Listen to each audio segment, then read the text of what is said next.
I will call to order the December 6, 2023 Lower Saucon Township Council meeting. Mark, call the roll, please. Mr. Bononis? Here. Mr. Croce? Here. Ms. DeLeon? Here. Mr. Engels? Here. Ms. Sugar? Here. All right, please stand and pledge the flag.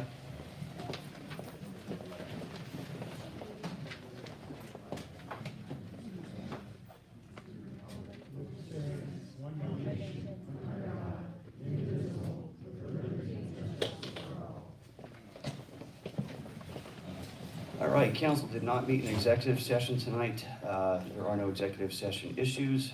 Public comment procedure is available on the table when you enter the meeting room. Again, public comment for agenda items only, residents and taxpayers only, with a 3-minute time limit. With that said, I will move on to the agenda item list, and the first person I have is Larry Optoff. Larry Optoff. Larry Optoff.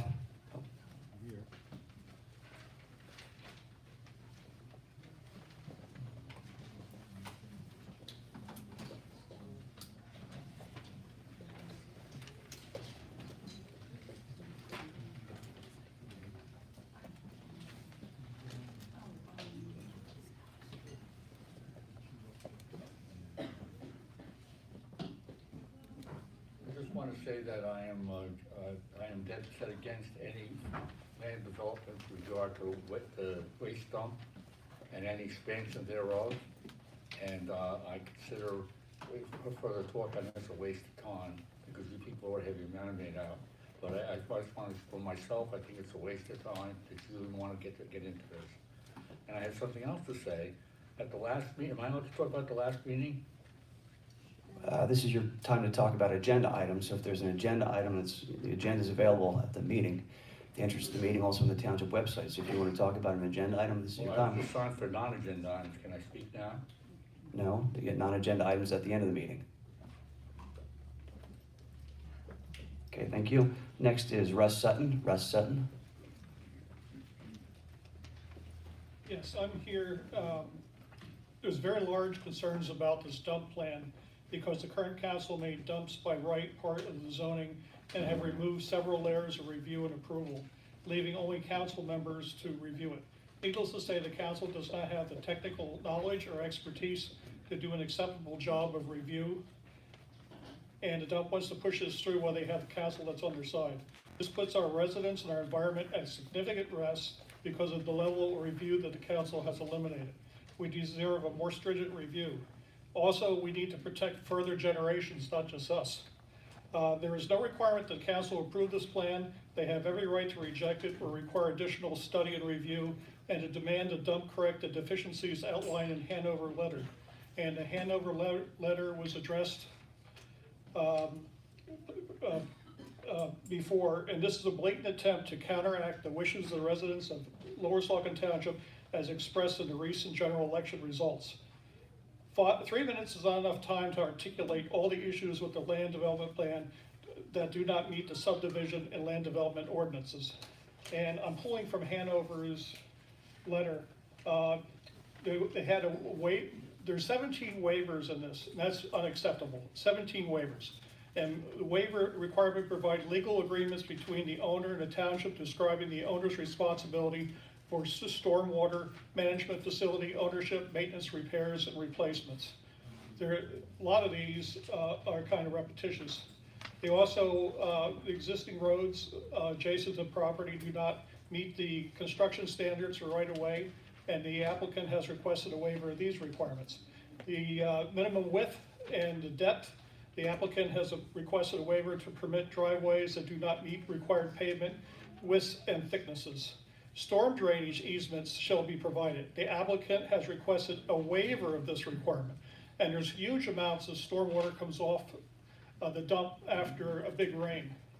There's supposed to be a certification capacity for the treatment from the city as well for the effluent, and also there's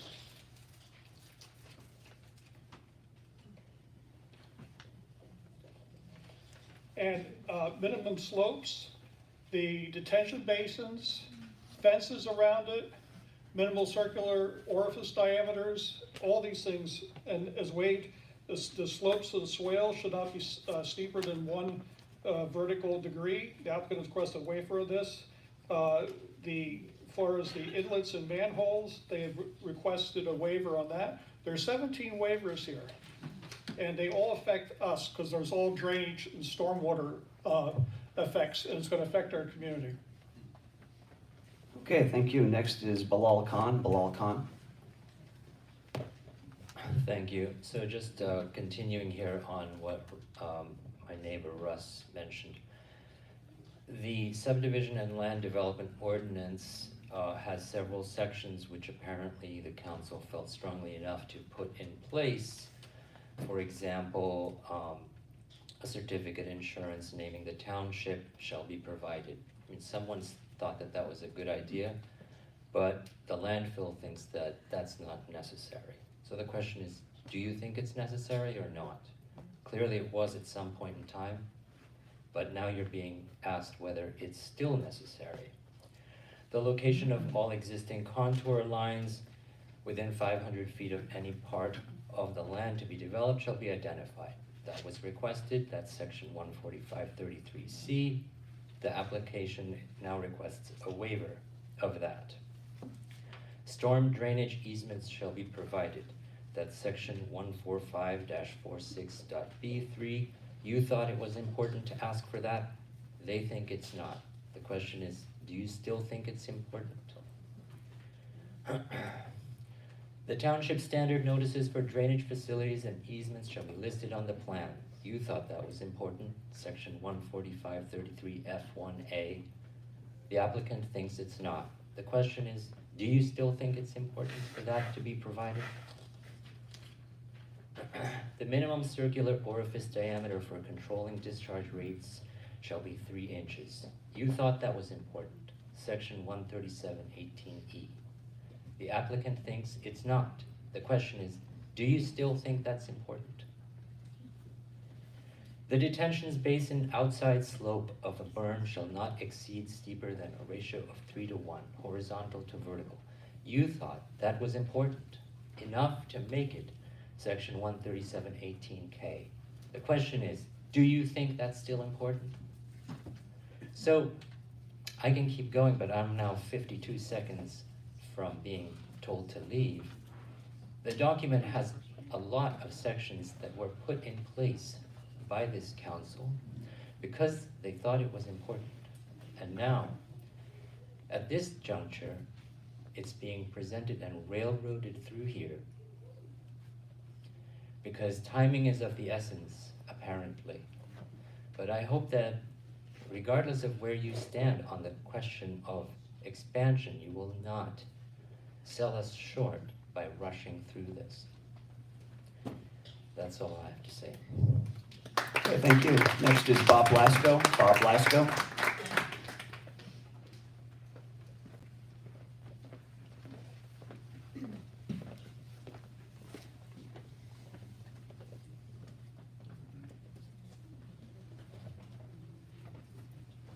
Lower Saucon Township to the Township Council. This statement is relative to the Bethlehem Landfill Company Phase 5 Preliminary Land Development and Lot Consolidation Plan dated 12/6/23. Good evening. I appear as a resident taxpayer and directly affected citizen in connection with Council's anticipated approval of the Bethlehem Landfill Phase 5 Land Development Plan.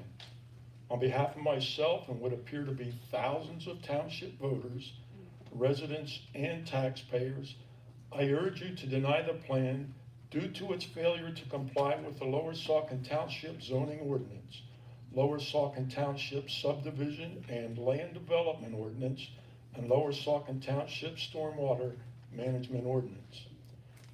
Unfortunately, due to constraints established by resolution number 31-2022, my comments will be limited to 3 minutes. In light of the magnitude of this project, it is impossible to itemize all the legal objections, but since this is the only manner and forum within which we can present our case, I will attempt to do so, hopefully without interruption. Myself and others have engaged the services of multiple professionals, including land planners, geologists, hydrogeologists, and engineers. We would be prepared to present lengthy, detailed engineering, zoning ordinance, and subdivision ordinance-based reasons and rationale for denial of this plan. Unfortunately, those experts are neither taxpayers nor residents, and in the past you have precluded those not from addressing you. Unfortunately, there has been only the developer that has been allowed more than 3 minutes, along with multiple staff meetings, communications between council, joint defense agreements, and agreements to boost township revenue in exchange for approval of this very project. I will begin with your township engineer's review letter of October 19, 2023. The review letter cites 25 subdivision ordinance deficiencies, 33 stormwater management ordinance deficiencies, and 20 zoning ordinance deficiencies. The landfill requests 23 specific waivers of subdivision ordinance and stormwater management ordinance provisions. The municipality's planning code only authorizes a modification or waiver to the requirements of these ordinances where a literal enforcement will exact undue hardship because of peculiar conditions pertaining to the land in question, provided that such modification will not be contrary to the public interest and that the purpose and intent of the ordinance is observed. We challenge council to articulate with regard to each of those 23 what hardships exist and why exacting compliance with the ordinance is not in the public interest. We suggest each and every one of those waivers be denied for lack of justification, and the plan similarly be denied for failure to comply with the ordinance. There are 15 unanswered subdivision deficiencies for which a waiver was not requested, such as identifying locations for sewer and water lines, developing a planning module and plans for both soil erosion and lighting. Mr. Blasco, you've gone over 3 minutes. Damage. Mr. Blasco, you've gone over 3 minutes. I need you to wrap I will up, please. complete my thought. And profiles, providing flow calculations and demonstrating compliance, not promising, with industrial waste regulations. Dismissing data requirements for additional planning and flaws in calculations. Okay, Mr. Blasco, I've given you more than an extra minute beyond your 3 Do minutes, the so I'm gonna have right to stop you. thing, Thank deny you. this plan. Okay, thank you. Next is Elizabeth Blasco. Elizabeth Blasco.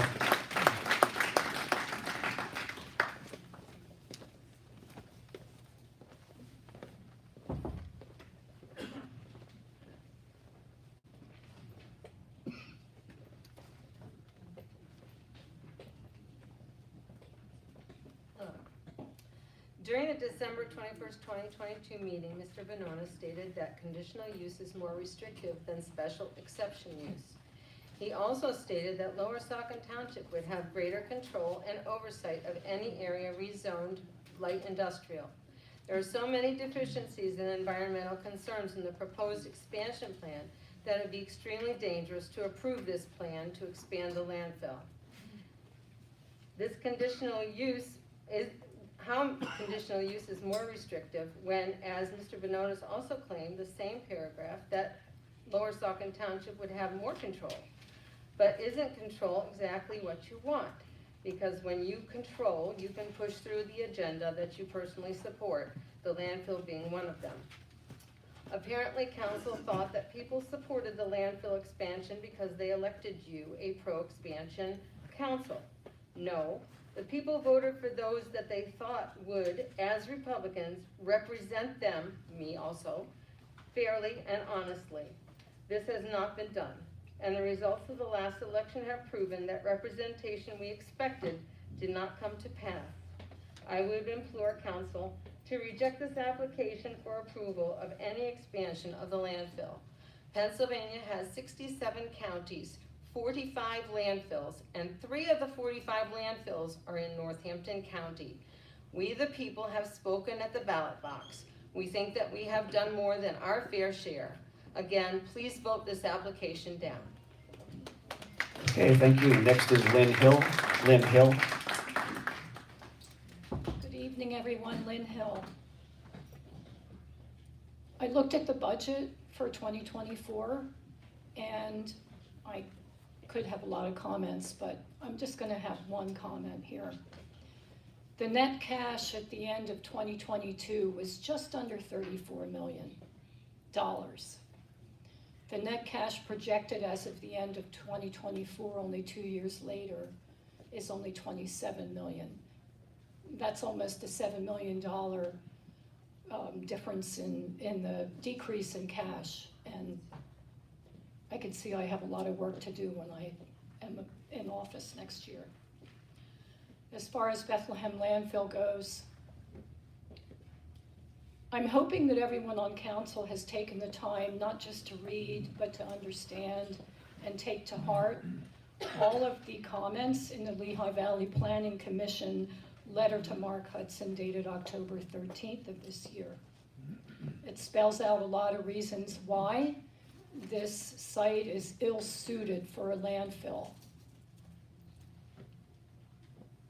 The Hanover Engineering letter, as my other fellow citizens have pointed out, contains many, many requests for waivers which are ill-advised.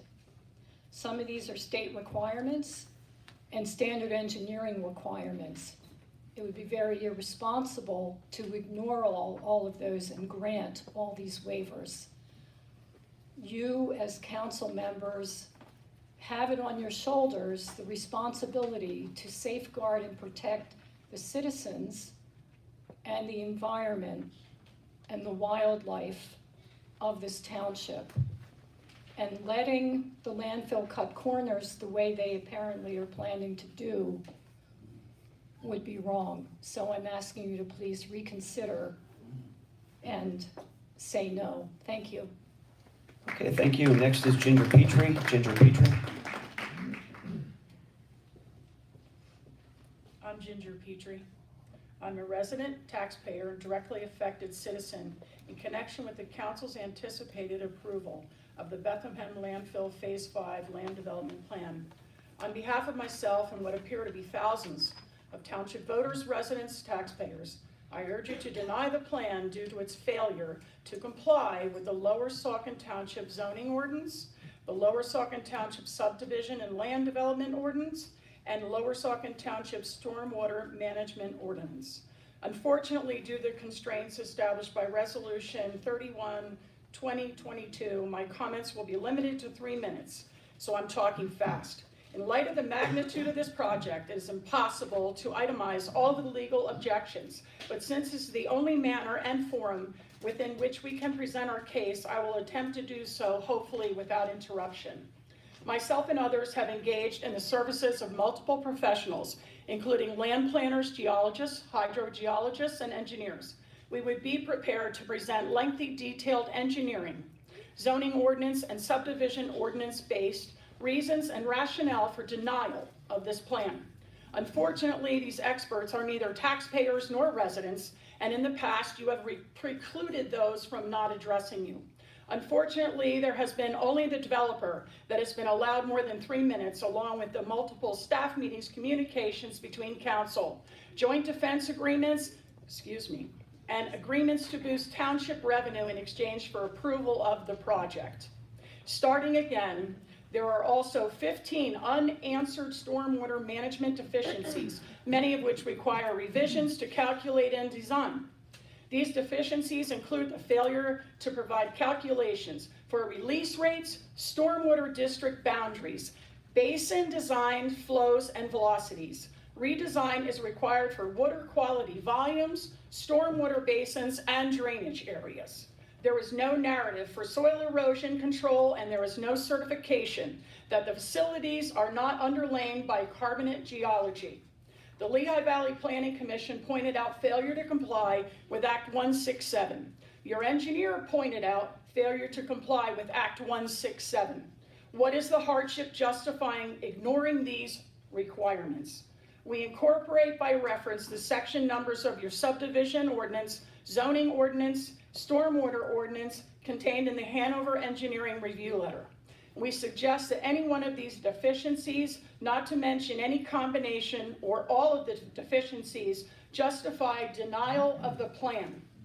We can assist you by providing you with the following ordinance references, which constitute some but not all of the failures of the landfill to comply with your ordinance subdivision ordinance section 14521, 33, 44, 49, and 50.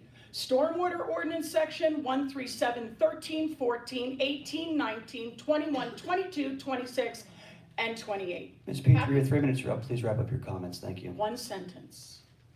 How can you grant approval to a land development plan when there are 19 specific zoning ordinance violations of which your own staff has made you aware? Okay, thank you. Next is Anne Marie Crown. Anne Marie Crown.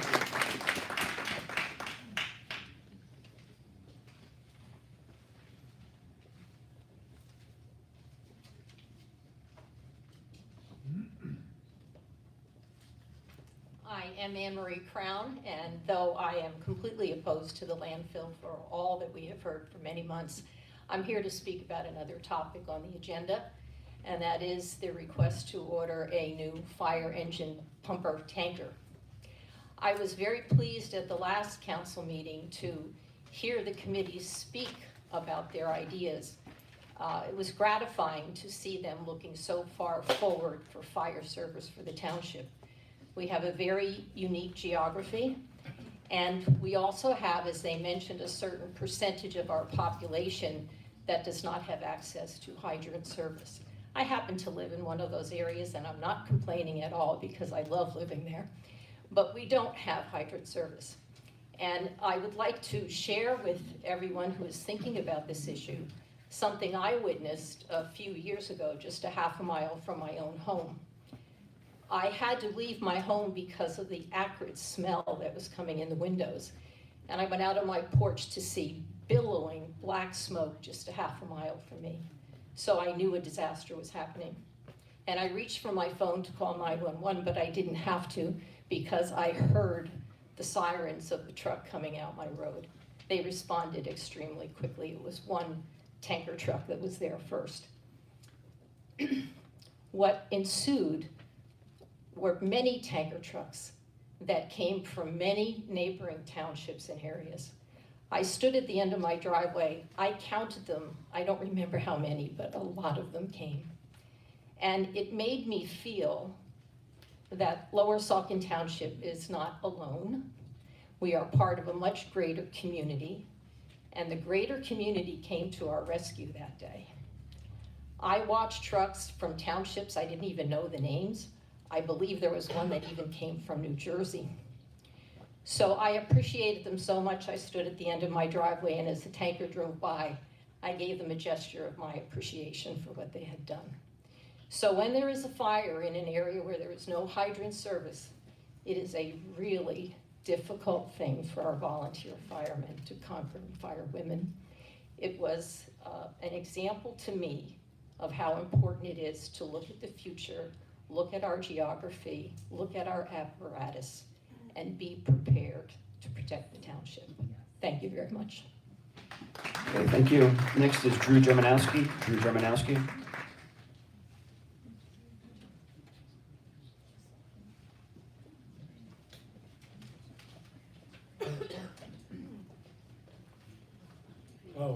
At the outset, I'd like to appeal directly to Council Members Yerger and Ingalls to vote against the landfill's land destruction and lot consolidation plan.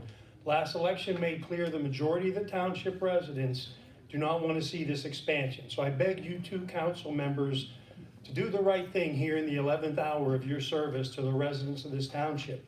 Landfill expansion is something of a misnomer here. This really amounts to the development of an entirely new landfill on the northeast side of Green Hill. This would be like buying a lot half a mile from your house, building a house, and claiming that that was an addition to your original house.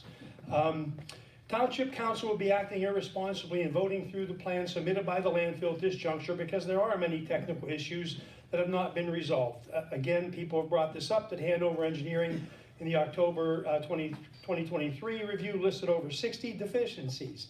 The landfill should adequately address these issues before bringing this request to council for a vote. And council should refrain from voting on lot consolidation plan until each item is addressed. Many of these items require more calculations, more data, more information. Therefore, it's premature for council to vote on this. It's an incomplete application. Also, a major technical issue that the landfill is not adequately addressed is the groundwater situation. PADEP requires 8 feet of separation between the sub-base of the landfill liner and the seasonal high water table.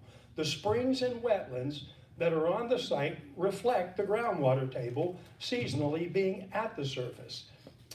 Most importantly, no adjustment to landfill expansion plans at this site will circumvent the fact that this proposed expansion will destroy a forested, hydrologically significant landscape.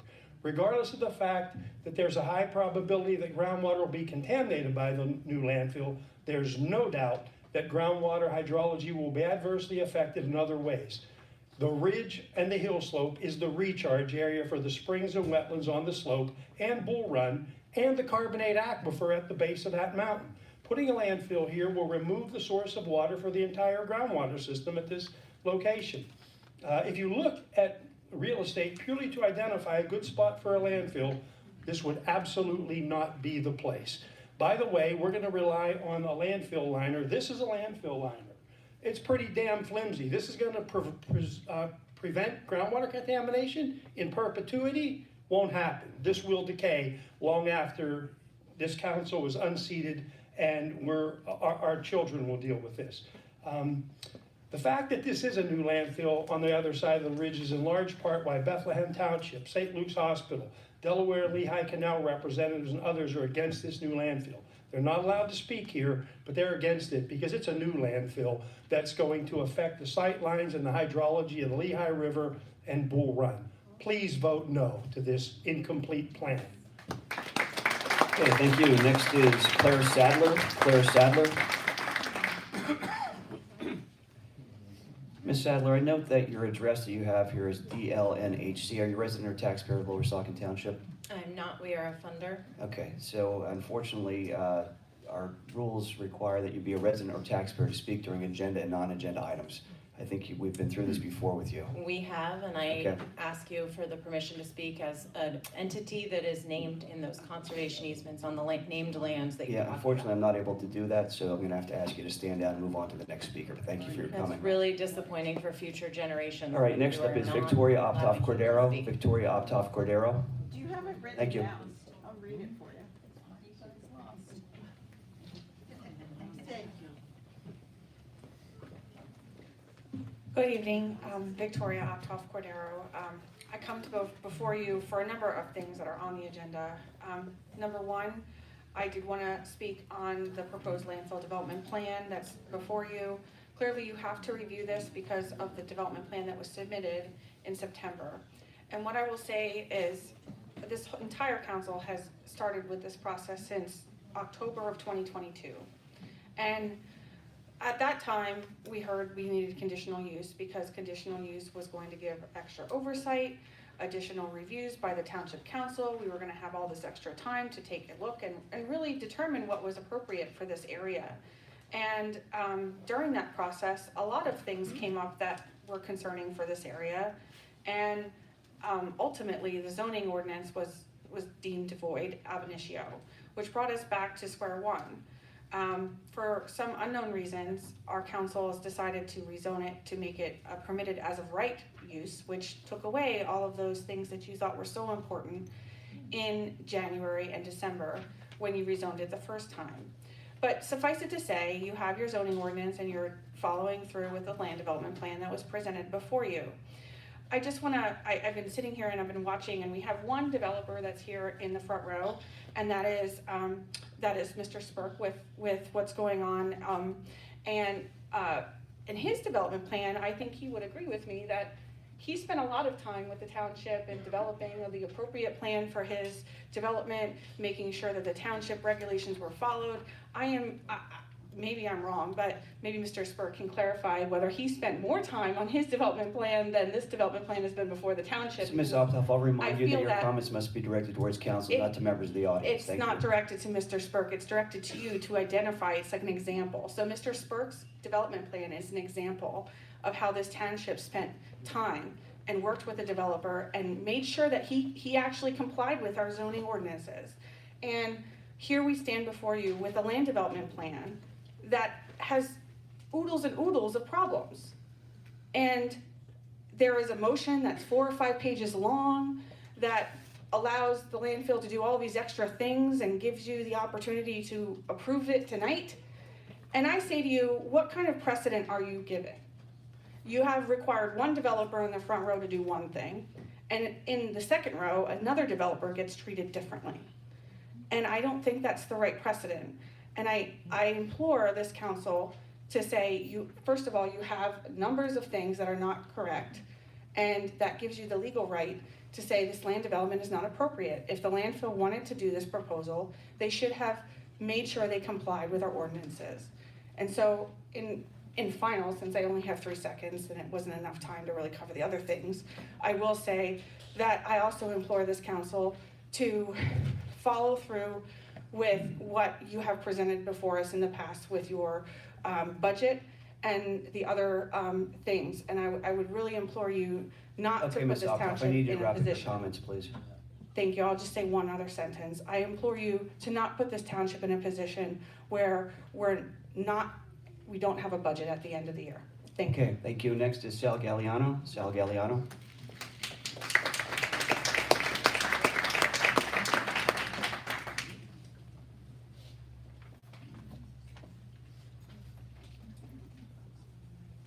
Good evening, council.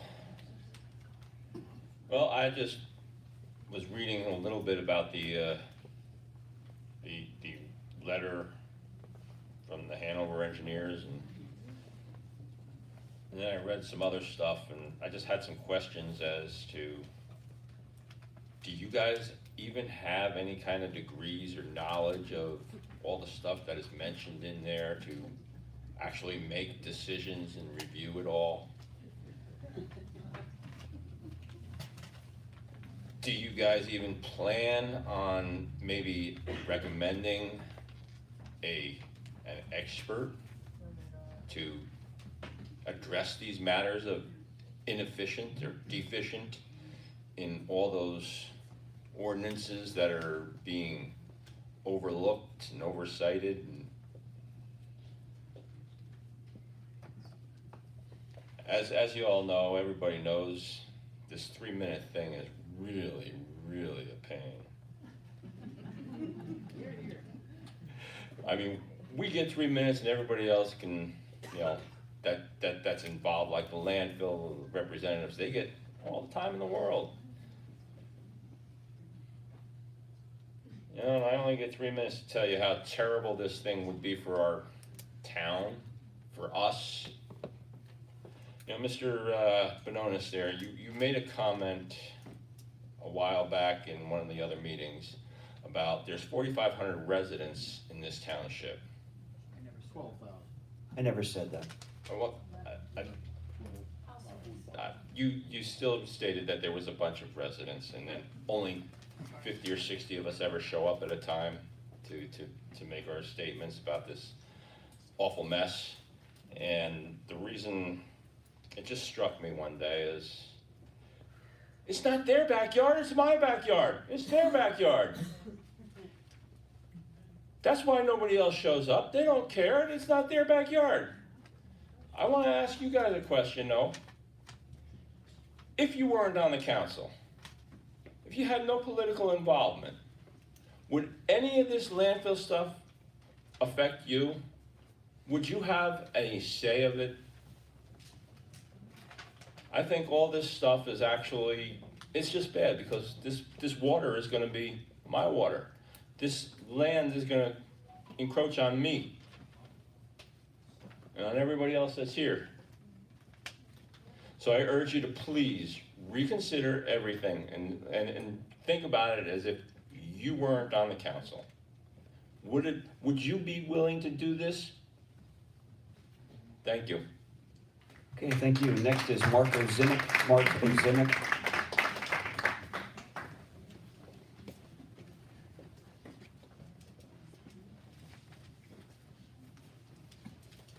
It's me, I'm back.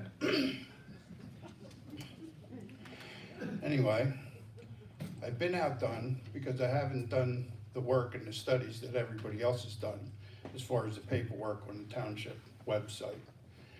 I have to say that I'm proud of the residents that come here and speak on behalf of, no, we don't want the dump, and I don't want it either. And with all the things that are listed, you have a duty to deny it. And another thing I'd like to bring up is Mr. Spurk. Mr. Spurk should stay for this entire meeting, because if you pass anything for the dump, he should turn around and sue you for all the extra work he had to do. Have a nice night. Thank you. You too. Next is Stacy Mazensky. Stacy Mazensky.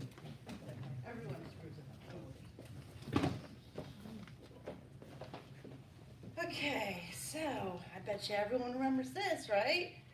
Valued partner, trusted neighbor. Yeah, okay. All right, so let's see here. Where am I? 3 minutes. 3 minutes is a limited public comment period that prohibits all objections to be stated in that time frame. Okay, well, Buchanan identified 69 parties that would be adversely affected by every action of this landfill.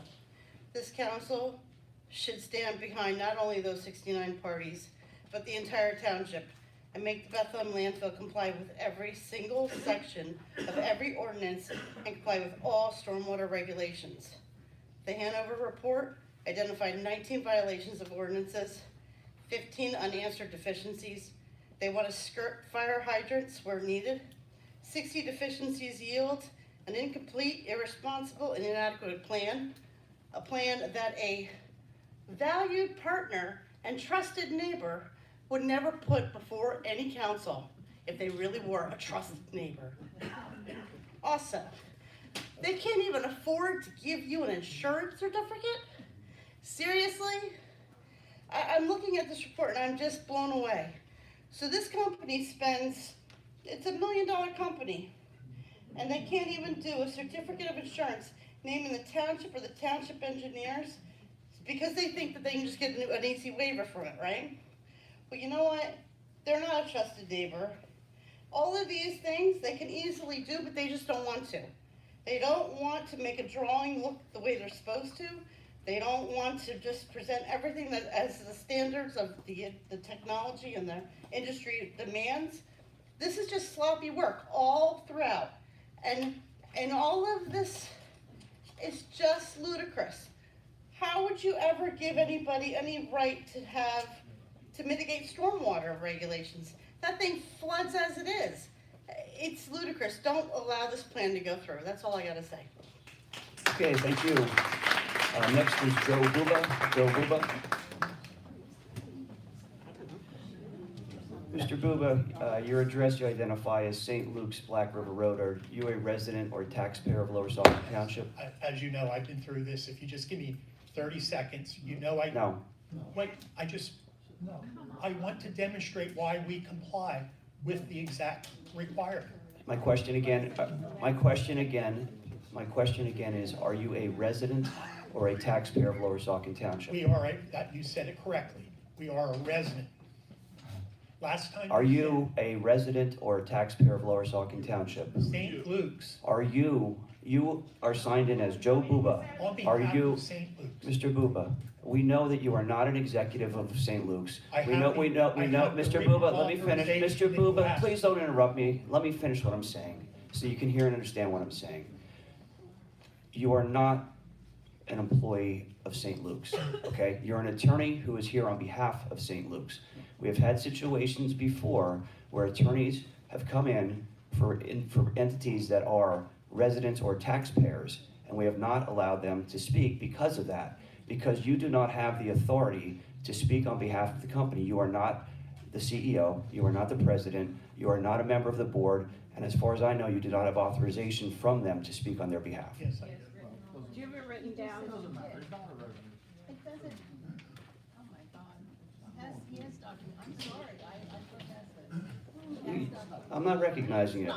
Letter dated December 6th, Lower Saucon Township. Ladies and gentlemen. Mr. Boob, hold on. You just said I did not have written authorization. Sir, I'm not directing my comments to you. Priscilla, there's a gentleman who's here at the microphone. Please show him some respect and allow him to speak. Please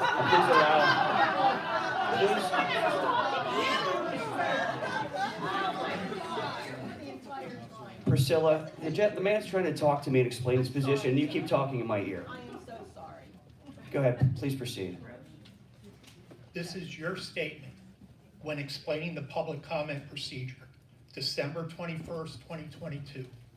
Mr. Vanonis said the public comment procedure. Mr. Buba, you said that you were going to get me something that told me that you were authorized on behalf of St. Luke's to speak. What is it that you have?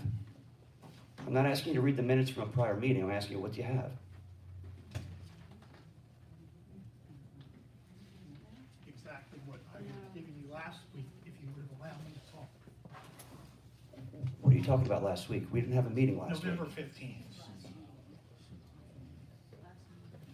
Okay, Mr. Buba, as you know, we've been through this before. So you have authorization pursuant to this correspondence to speak on behalf of St. Luke's Hospital. Yes. Is St. Luke's Hospital a taxpayer? They are a resident. How? They own property on Black River Road. Do they live there? No. What is the definition of a resident? A resident is where an entity or a person has a place of business or resides. Principal place of business, sir. Are you saying a corporation never can show up before this board? Are you, How are they doing it?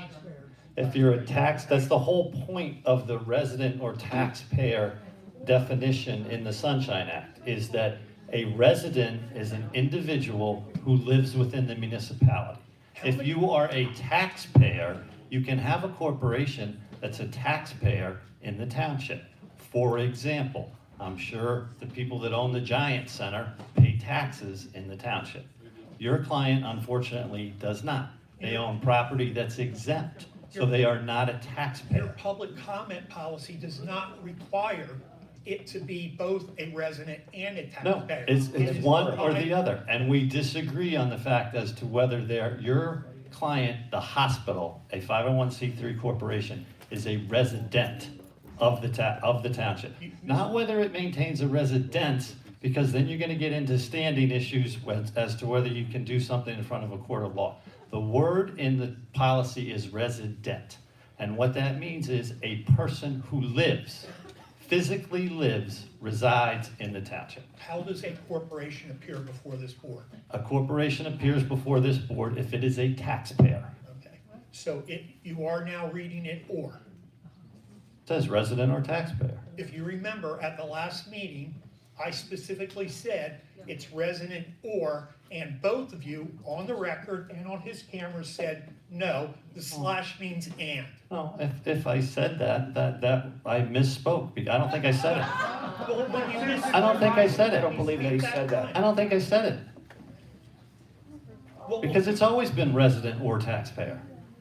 What is the problem with a corporation, for-profit, not-for-profit, LLC, a foundation, appearing before this board on a matter that is important to that entity? That appears to be an issue that would probably be best taken up with the state legislature in terms of what the public participation requirements of the Sunshine Act are. Or I will state to Ms. Yerger and Mr. Inglis, the Court of Common Pleas in Northampton County. Thank you. Okay, thank you. All right, next we have Ms. Laura Ray. Ms. Laura Ray.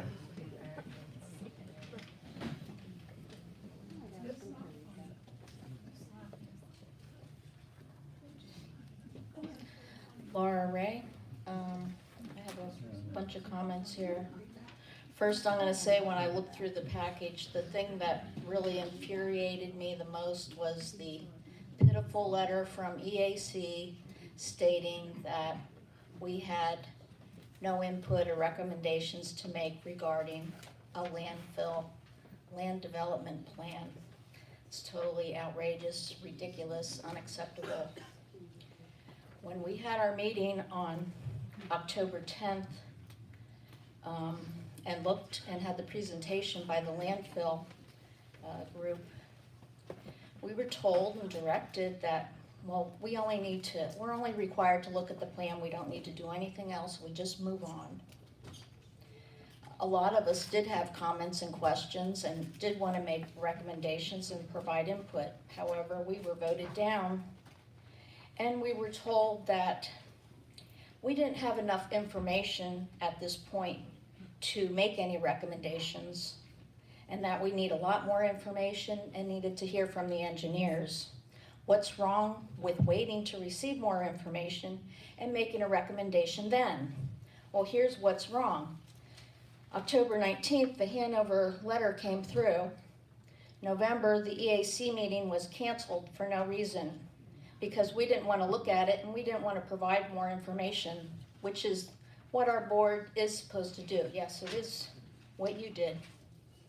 I will say, looking at the plans, there's a lot of sloppy things in there because they're rushed, and a lot of it's old cut and paste information. I saw notes in the plans in several places where if they need to get various waiver approvals from the Township Director of Community Development. I don't think we've had that position for about 20 years. We have no such position, so what do those notes in the plans mean then? There's also a note in there stating about mulching that would be maintained by IESI for a minimum of a year. Well, I bet IESI would like to know about that because they don't own the dump anymore. Yeah, a lot of sloppy work. There's a big clause in there about if DEP requires permit, when they review the permit application, they may require plan changes. And the clause states that the new preliminary land development application and approval would not need to come back here to be looked at. Not required. That's unacceptable. Regarding all the waivers, there's absolutely no hardships. I see a lot of easement agreements for the drainage and stormwater facilities are all waived, citing the fact that DEP would be doing that work, so they have access. Well, why would the township want to give up its right to have access as well? That makes no sense. All right, Ms. Ray, you've gone over the 3 minutes. is Wrap up your comments, understaffed. please. Okay, the DEP is understaffed, so I think we should have our right to access those facilities as well with the easement agreements and not be waived. So there's a number of other things like that. Okay, And again, thank you. Next I don't is have enough time to make Diane my comments Galliano. on all my topics. Next is Diane Galliano. One more time, Diane Galliano. Okay. All right, that concludes the agenda item comments from the public. We'll move on to the next item. So next up, no presentations, hearings, ordinances, resolutions. Next, we have developer items, Steel Club Phase 3, 700 Linden Avenue, final land development plan approval. And in addition to that, Steel Club Phase 2, 700 Linden Avenue, extension request to complete conditions of approval. I expect that those presenting are here on both of those items, correct? Yes. All right, thank you. Just the microphone, you have to hold it down to speak. You did this to me once before.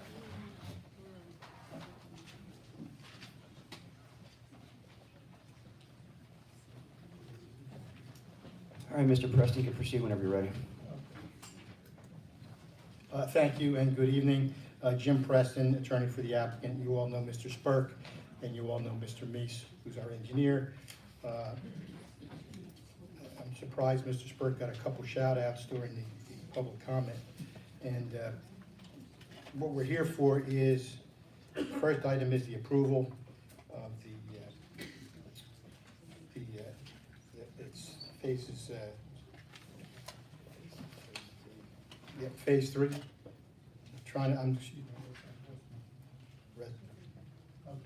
So we've seen the resolution and we've seen the review letters and conditions of approval. We're satisfied.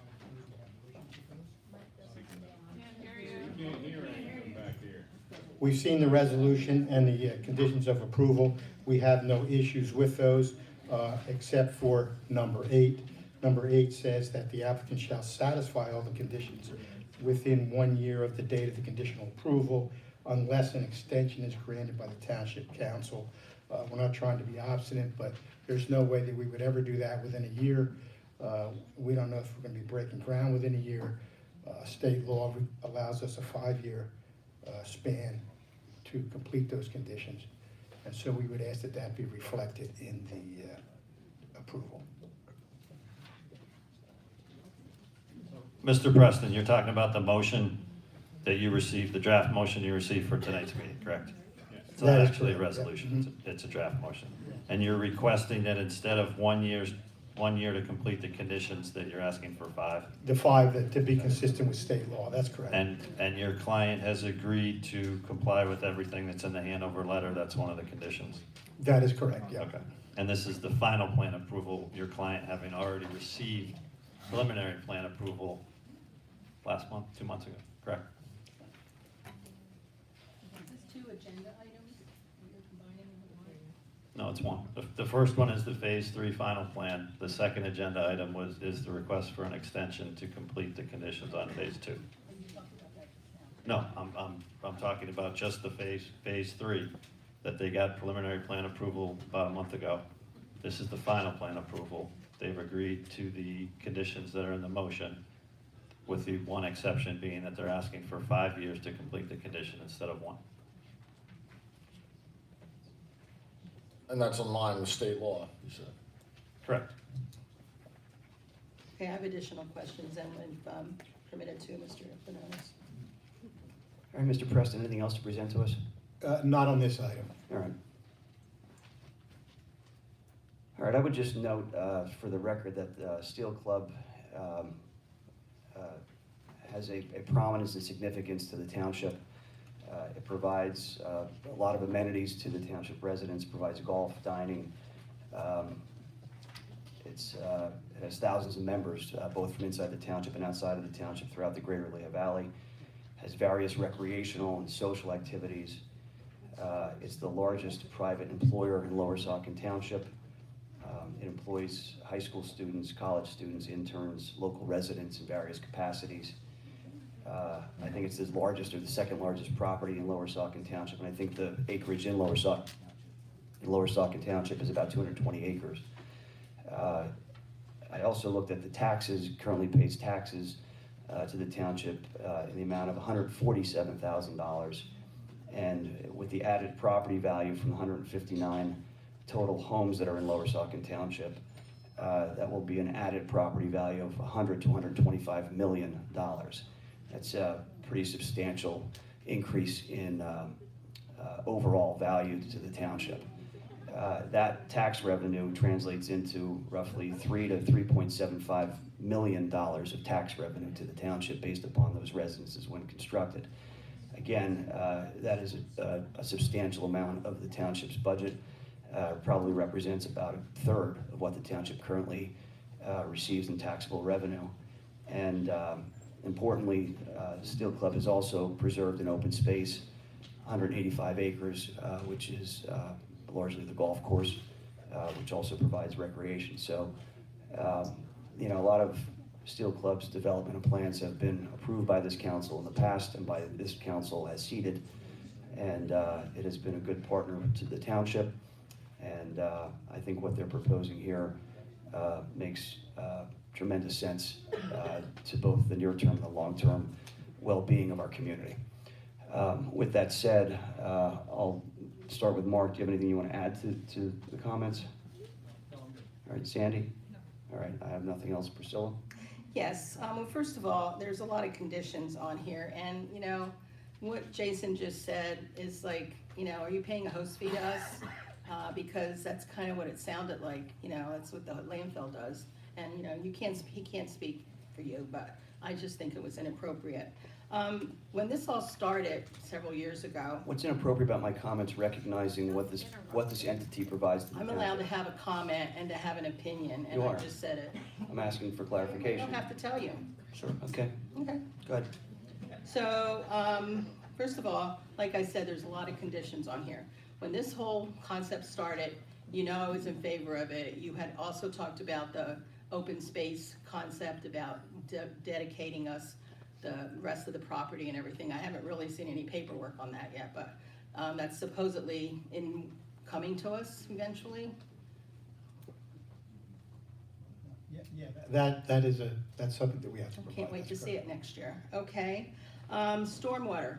We had residents fill pretty much the room when you first proposed this, because they all had remembrance of the flood that came through the creek and went through the center of Hellertown. So everybody was all concerned about developing land on your site. And how did you address the stormwater? Do you mind kind of taking me through that process, please? This is actually phase 3. In phase 2, we had some stormwater basins that were designed, some infiltration basins. That was reviewed by the township engineer, also by DEP. We had to get an NPDES approval. We got our NPDES approval. So DEP, they're looking at stormwater as one of the main components of the NPDES. And so that was accomplished with phase 2, and now phase 3, we also, one of our conditions of approval is getting an amendment to that NPDES, and that is in process. So the amendment being for? Adding 4 more stormwater basins. Okay. So you're improving the situation by doing that? We're adding more, there'll be a total of 7 basins. Okay. All right, and I guess that's all the questions I have at the moment. Tom, before you go, I just want to get clarification on something. There was a mention by Ms. De Leon about the flood in Hellertown years ago. And as I recall, having lived here for quite a while, that flood that occurred in Hellertown was a tremendous storm, first of all. But what caused the flood was a dumpster that had washed into the Silver Creek in the Hellertown borough and had lodged itself under the bridge or inlet for the Silver Creek that runs through the town. And that's what created the damming situation that flooded downtown Hellertown. That dumpster did not come from Silver Creek, that came from a different property owner within the borough, is that correct? Do you have a recollection of that? I believe you're right. Okay, all right, I just wanted to make sure that was the case. Thank you. I never said it came from them, I'm just. I didn't say that you did, I'm just trying to get clarification so that there's no confusion by anybody in the public as to any flooding issues that are being suggested or may not be suggested by this applicant. Go ahead, Tom. No, I'm good. I thank Steel Club for what they're doing. I think it's going to be great property in the township. It's going to, again, I don't think it'll add a lot of kids to the school district, which is always one of my concerns. And the roads, again, I want to remind people are internal roads. The township will not be responsible for plowing, paving, or repairing these roads. Is that correct? But yet all of these That's correct. Right, that's correct. And all these properties will pay school taxes, will pay township taxes, and will pay county taxes. Thank you. All right, unless there's any other comments or questions from council, I'm going to make a motion to approve the conditional final subdivision and site plan with the following considerations and conditions. And they are that the applicant shall address the review. All right. Approve the motion as written by Hanover with the amendment to item number 8, that the applicant shall satisfy all these conditions within 5 years of the date of the conditional approval unless an extension is granted by Township Council. Do I have a second? Second. So number 8 should say 5 years instead of 1 year? Yes. Thank you. Mr. Benonis, how do you vote? Yes. Mr. Caroci? Yes. Ms. De Leon? No. Mr. Engels? Yes. Ms. Yerger? Yes. Motion passes. Thank you. Congratulations. And then also you have Steel Club Phase 2 extension request to complete conditions of approval. You want to speak to that, Mr. Preston? It's basically just a time extension. It sort of loops back on what just happened when we asked for the extension for the, or rather than have the 1 year replaced with the 5 year. What happens is when you put in the 1 year period, we have to keep coming back because for all practical reasons, none of this ever gets done in a year. So we're back here seeking an extension on that 1 year limitation. All right, any questions from council? Yeah, I have a question. So in the beginning, this was Silverland, and now it's still, what's it called now? Still, well, what is the right name? It's Steel Land LLC. Okay, because the previous agenda item said Steel Club, Phase 3. So I just don't want to see trouble for later years, you know? I'm still here, so who knows, so.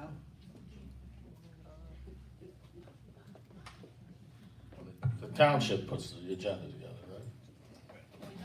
Their documents all say different, they. So, one Mr. says Mace, Steel the Club. property owner is Steel Land LLC. What is the name identified on the plans? Steel Club. So the Steel Land LLC owns the Steel Club. That's correct. Gotcha. So let's just make sure all the documents all coincide with the right wording, and that's all I'm trying to do, save problems. Sure, and we appreciate that. It's often the case that the business is not entitled to the same name as the property owner. All right, I'll make a motion to approve the applicant's request, and the applicant is Steel Club and/or Silverland LLC and/or Steel Land LLC, seeking an extension and granting an extension for 5 years to complete the This one's through January 31st of 2025. okay, an extension through January 31st of 2025. Do I have a second? I'll second.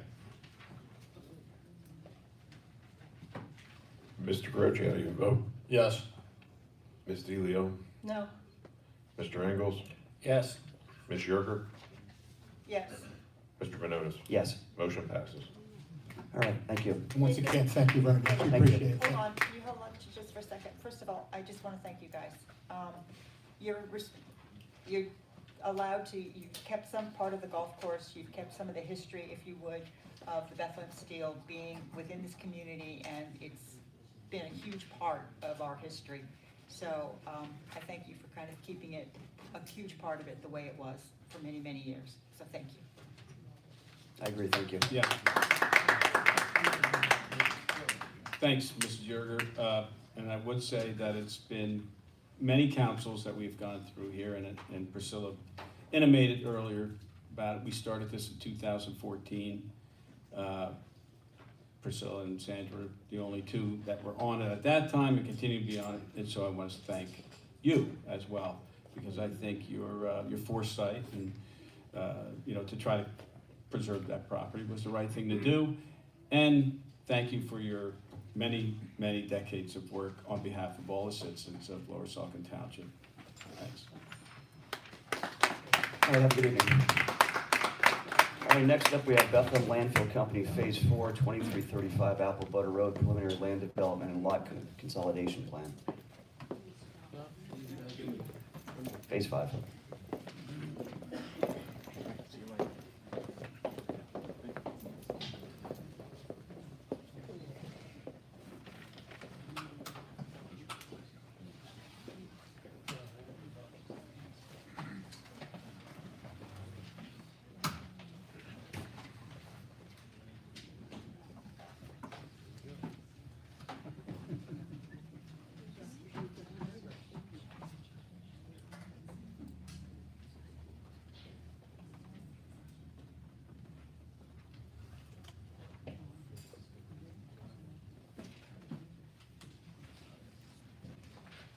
I'm sorry, go ahead. Thank you. Good evening. My name is Mary Ann Garber, and I'm outside legal counsel for Bethlehem Landfill Company. I'm here tonight with engineering firm Martin & Martin's representative Joe McDowell, who prepared the preliminary land development and lot consolidation plans and application package that is before you tonight. We thought that we would start with an overview of the project to point out the material components of the Phase 5 expansion. Joe is going to walk through those by reference to a plan that will be pulling up on the screen. This is a plan that is in substance contained as sheet 11 of 29 in the preliminary land development and lot consolidation plan set, with some detail taken off and some color added, just to make it more user-friendly for purposes of these presentation. But all of the information on here and more is in the preliminary land development and lot consolidation plan set. Before Joe begins, I would just like to point out for council that the disposal area that's being proposed as part of this Phase 5 expansion is smaller than the disposal area that was originally proposed as part of a conditional use application earlier this year. And that disposal area has been reduced from 117 acres to 86 acres. And that decrease in the size of the disposal area allowed the landfill to conserve additional acreage in the form of conservation easements, which the township approved at the end of August of this year, for a total conservation easement area of 193 acres. The expansion would enable Bethlehem Landfill Company and the Bethlehem Landfill to continue its existing business operation in the same way that it has operated for years. It would accept the same volume of waste under its current DEP permit, the same type of waste, same days of operation, same hours of operation, same access point, same haul route. So nothing will change in terms of the day-to-day operations and business of the landfill. The expansion that we are seeking an approval of will simply allow the business to continue to operate in Lower Saucon Township. I'm going to now turn this over to Joe. He's going to work through some of the details of the project, at which point we are happy to field any questions, also to talk about the reviews that have happened to date, the Hanover review letter that was issued in October, and the draft motion, which was forwarded to us last week.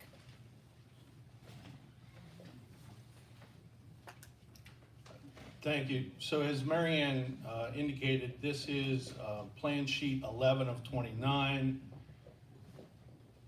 But we have made some modifications to that. We felt this was the best plan to really present the overall scope of the project. To orient ourselves on this plan, to the bottom of the page is Apple Butter Road. To the top of the page is the Lehigh River and Riverside Drive. The existing, and my pointer's not showing up too well this evening.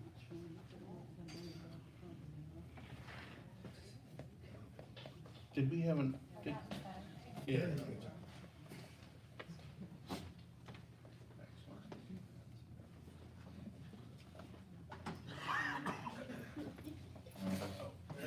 Much better. Okay, so again, Apple Butter Road here to the bottom of the page. And this location is where the existing landfill office is, scale, and the access off of Apple Butter Road. As Marianne indicated, we're proposing no changes in this area as part of the Phase 5 expansion. The Phase 5 expansion, the majority of it is to the north and east of the current landfill footprint, which I'm outlining here. This is the current landfill footprint. This is the most recent approvals for land development plan that we went through, which was the northern realignment. In this area, there was also the southeastern realignment that was done back in 2018. Northern realignment was 2020. And their expansion, So, correct? well, they were within the existing DEP footprint, so we weren't expanding the permit boundary.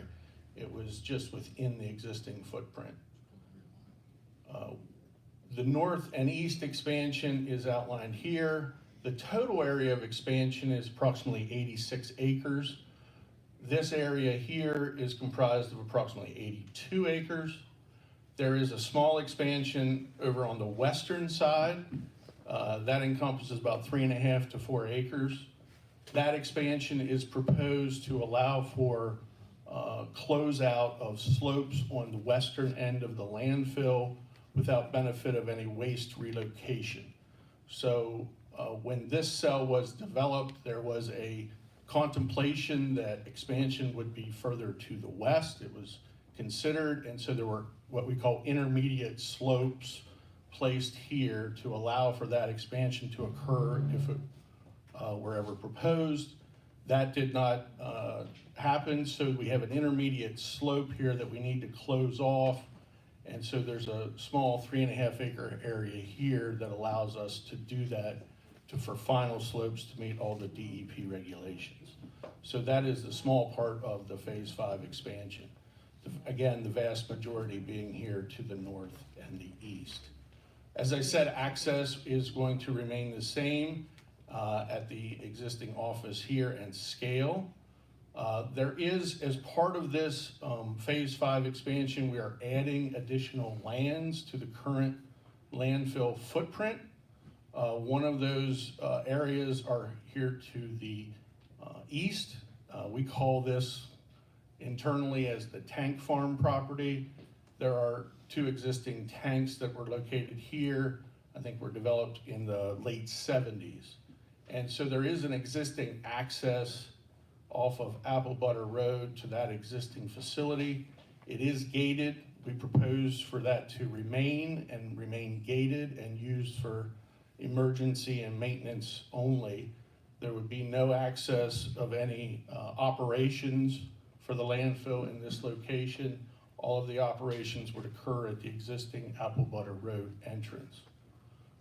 As part of the expansion, we would expand access to this area via haul roads to the locations of each individual cell. Those are outlined on this plan with these lines that we would indicate here. That's the development of each cell as the Phase 5 area is developed. Waste is then placed, waste is then covered and capped, and then an additional cell is developed. In addition, as part of the expansion, there is a stormwater management plan that is proposed to collect runoff from the surface of the landfill, from the closure slopes of the landfill, via down drains and benching. That is to be directed, and as part of the Phase 5 expansion, we're utilizing 4 separate stormwater management facilities. The largest being proposed here in the northeast corner. There's also one proposed here. And then we are reutilizing what we call Basin 2, located in this area. And then as part of the western expansion, this existing basin will be utilized here. So those 4 basins are being utilized for stormwater management associated with the Phase 5 expansion. In addition, with regard to stormwater, the landfill expansion is not heavy impervious use in terms of final cover. And so as a result, from this late 70s development that was part of the tank farm property, we are proposing to actually reduce the amount of impervious area as a result of the Phase 5 expansion. So there would be a net reduction in impervious area as part of this project. In addition to that, we're also proposing approximately 4,000 trees to be placed as landscaping as part of the expansion that would be developed as the landfill is developed. And the stormwater management plan encompasses about 7.5 miles of vegetated swales.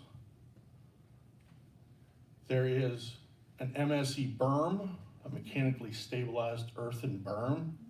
It is a grass berm, vegetated berm. There are existing MSE berms on the landfill currently. There is one located here on cell 4F. There was also one developed as part of the southeastern realignment. This mechanically stabilized earthen berm is located on the northern side of the proposed expansion to the northeast and runs approximately that distance that I'm pointing at there. The average height of that berm is 50 feet.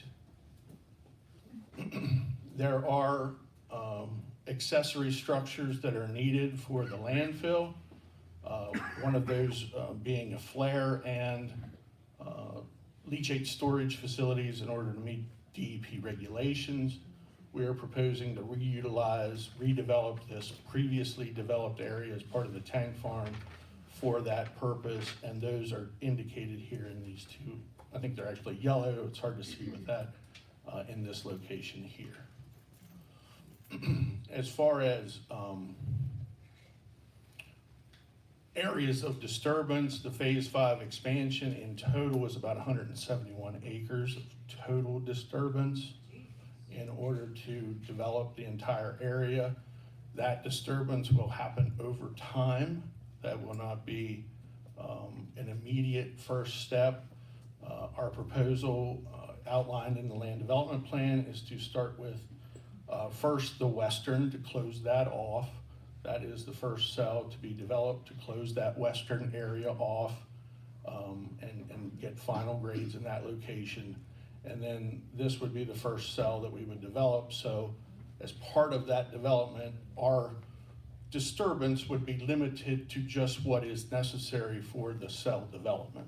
So there would not be, when I say 171 acres, that's over the total life of the project, which is projected to be 20 plus years. In addition, as part of this plan, and it's shown here with the hatching in the green areas, there are conservation areas that exist.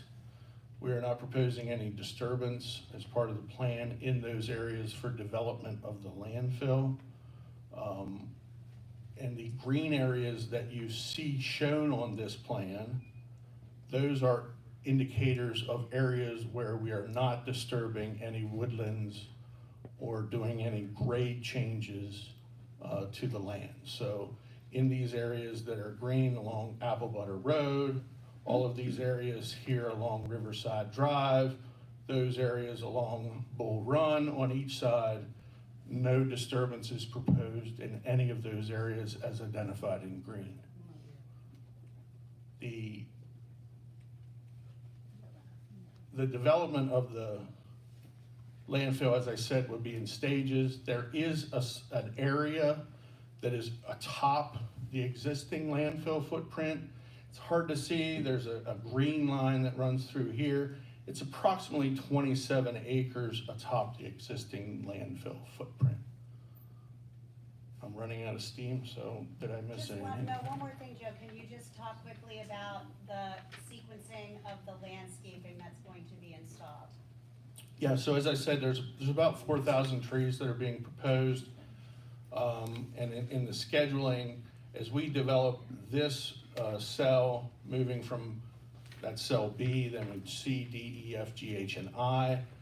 Once this cell is developed, waste is placed, final capping is done, then where we have final grades, those trees would be developed on those final grades as they establish. So there would be development of the cell, closing of the cell, and development of the landscaping associated or adjacent to that cell.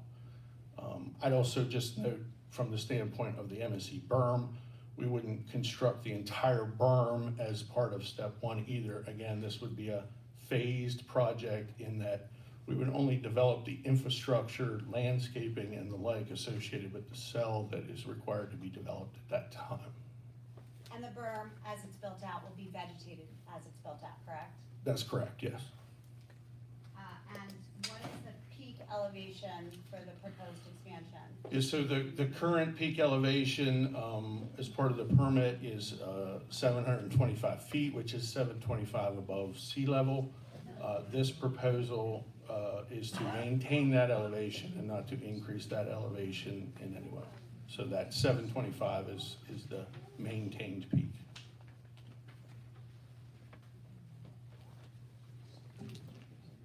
I think that covers it in terms of the material components of the project. We're here tonight looking for conditional preliminary land development approval and lot consolidation approval. And Joe, did you talk about the lot consolidation component of this? I think I just talked about it briefly, but I can discuss it a little bit more. There is an existing landfill footprint on which the landfill is currently located. As part of the northern realignment, we added the Helms and Reddington properties to that landfill lot. This proposal seeks to add additional properties to that. There are 3 smaller residential properties along Riverside Drive that would be added as lot consolidation, as well as what I refer to here as the tank farm property. There is also a lot line adjustment that would actually reduce the area on the western side for the existing lot. So on that western side, the property line currently is further to the west. We're moving that back on what was previously termed on the Fox property. So that in total, the total parcel will be the 503 acre parcel once all the lot consolidation is performed and lot line adjustment. And with respect to those 3 residential parcels along Riverside Drive, the existing structures on those parcels will be demolished as part of the land development expansion project, is that correct? Correct. That's correct. Those residences will be vacated and ultimately demolished as part of the Phase 5 expansion.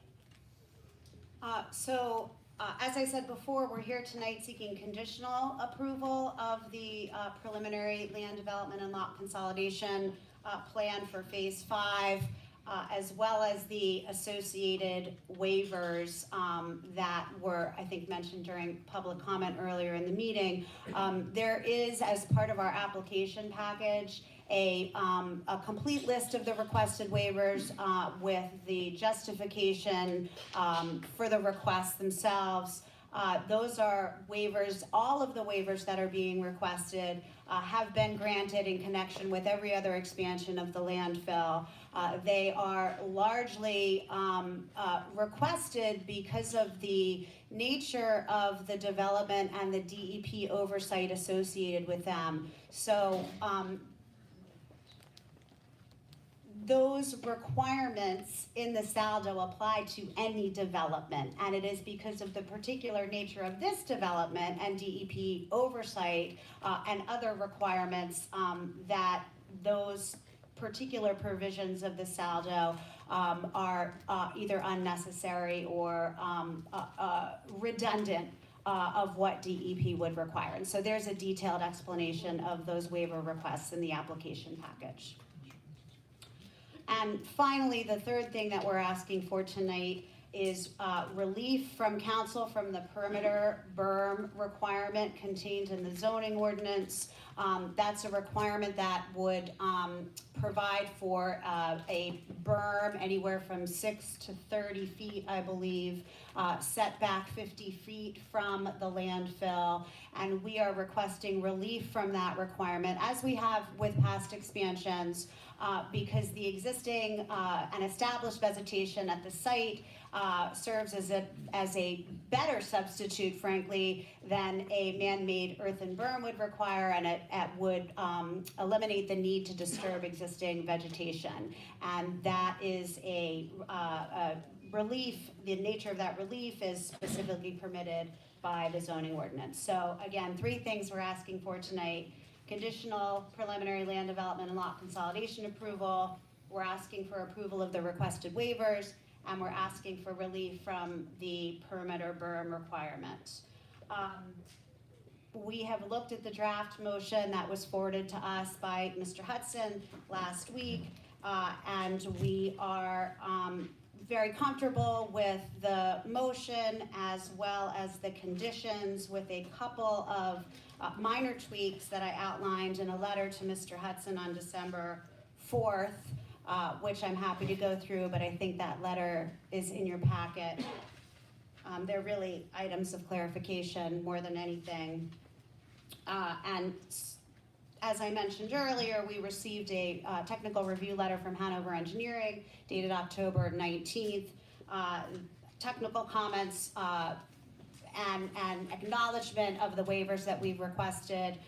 We will comply in every aspect with the comments in that Hanover letter, and that's a specific condition of the approval that is acceptable to us, and we will comply with those comments. Other than acknowledgement of the waivers and reference to outside approvals and things of that nature, they're largely cleanup comments, for lack of a better term. And again, that is an acceptable condition of approval for us. So with that, we're happy to field any questions from council. Could you just briefly go through your December 4th letter with the suggestions that you had regarding or questions that you had regarding the draft motion? Yes. So the first is turning to the draft motion with respect to condition number 6. It currently reads, the applicant shall comply with the provisions of the host agreement and the amendment to the host agreement. We would respectfully request that the reference to the host agreement and amendment to the host agreement be changed to read the amended and restated host community agreement, which is the correct name of the actual document. The second revision that we're requesting is with respect to condition number 7, which speaks to Mylars and paper copies of the record plans. Since this is a preliminary land development, record plans are not applicable. That's applicable to final, so we would just request that that condition be deleted. That would be a condition of final land development, of course. The third thing is in condition number 8, and really this is just because CDs are not easily made anymore with sort of our modern computers, and so we're requesting that we provide copies on a flash drive rather than on a CD. And also that, again, there's a reference here to the record plan, and we would ask that that be revised to read that the applicant shall provide 2 flash drives of the preliminary land development and lot consolidation plan and post-construction stormwater management plan that are consistent with the conditions of this approval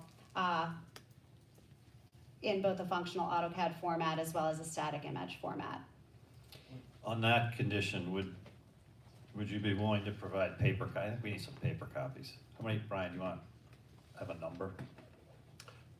Yeah, we, rather than delete condition 7, I'd prefer that to be changed to provide 4 complete sets paper of the preliminary plans. Yeah, that's acceptable. Can I comment on that? If the DEP changes it, when are we ever gonna get the revised plans in? Well, we have to come back in and show that we comply with the conditions of preliminary land development, and we will have to come in with an application for final land development approval. Okay, I'm just going by past history, but that's all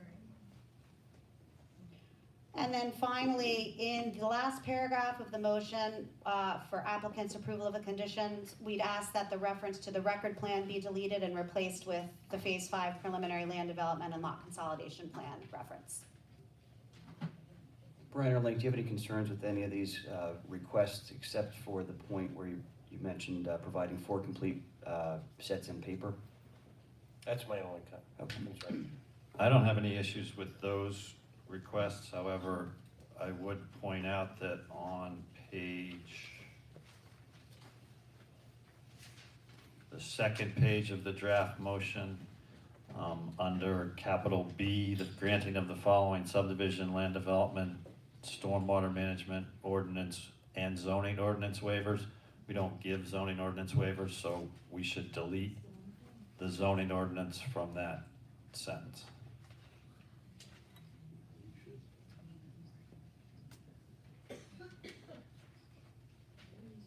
Any additional comments on that point? No, Okay. I agree with Link on that.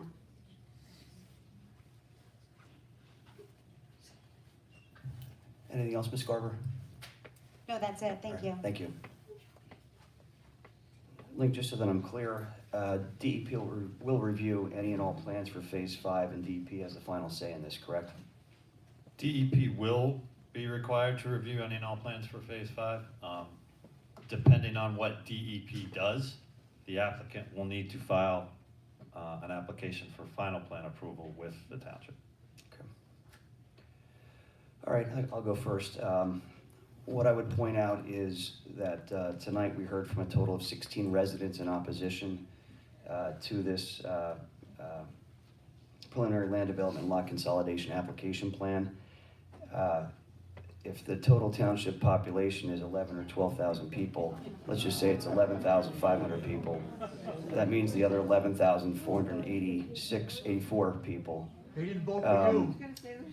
The other 11,484 people either don't care about this or support it or couldn't be here for some reason. And what those 16 people represent is a total of 0.1% of the entire township population. So the other 99.9% either support this or don't care or couldn't be here for some reason. We've already talked about this during the meeting that we had in August about the various benefits to this project in a number of different ways. I don't think it's important to rehash that here. I would just incorporate those comments into my comments here.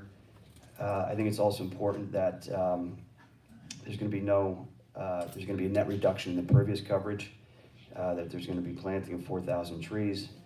And overall, I think this is a sensible, well thought out plan that has a lot of energy and effort has been put into this, and it's very clear that that's been the case. And I think that what's being proposed here are in the best interest of Lower Saucon Township residents.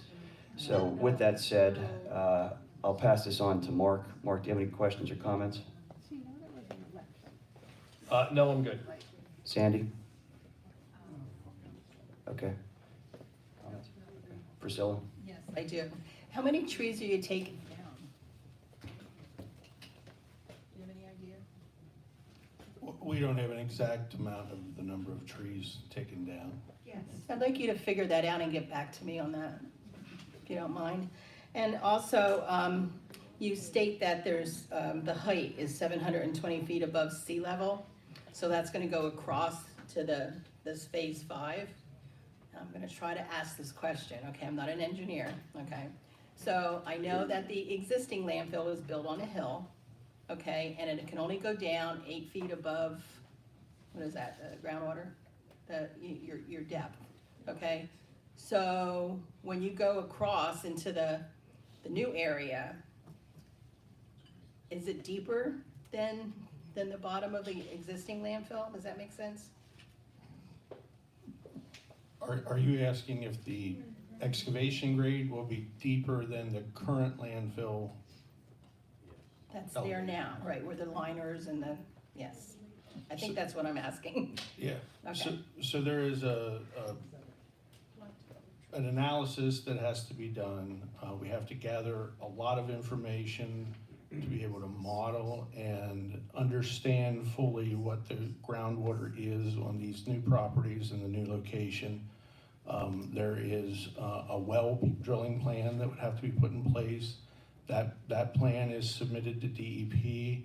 It is reviewed by the department, approved, and only once approved are we then monitoring. Then we have to monitor for at least a year period of time. Once we have that full understanding and modeling, then we'll know the excavation grades that are allowable within the footprint as we present it. Okay, because just eyeballing it, you know that the adjacent land is much, there's cliffs and slopes and much deep, they go deeper than the existing landfill.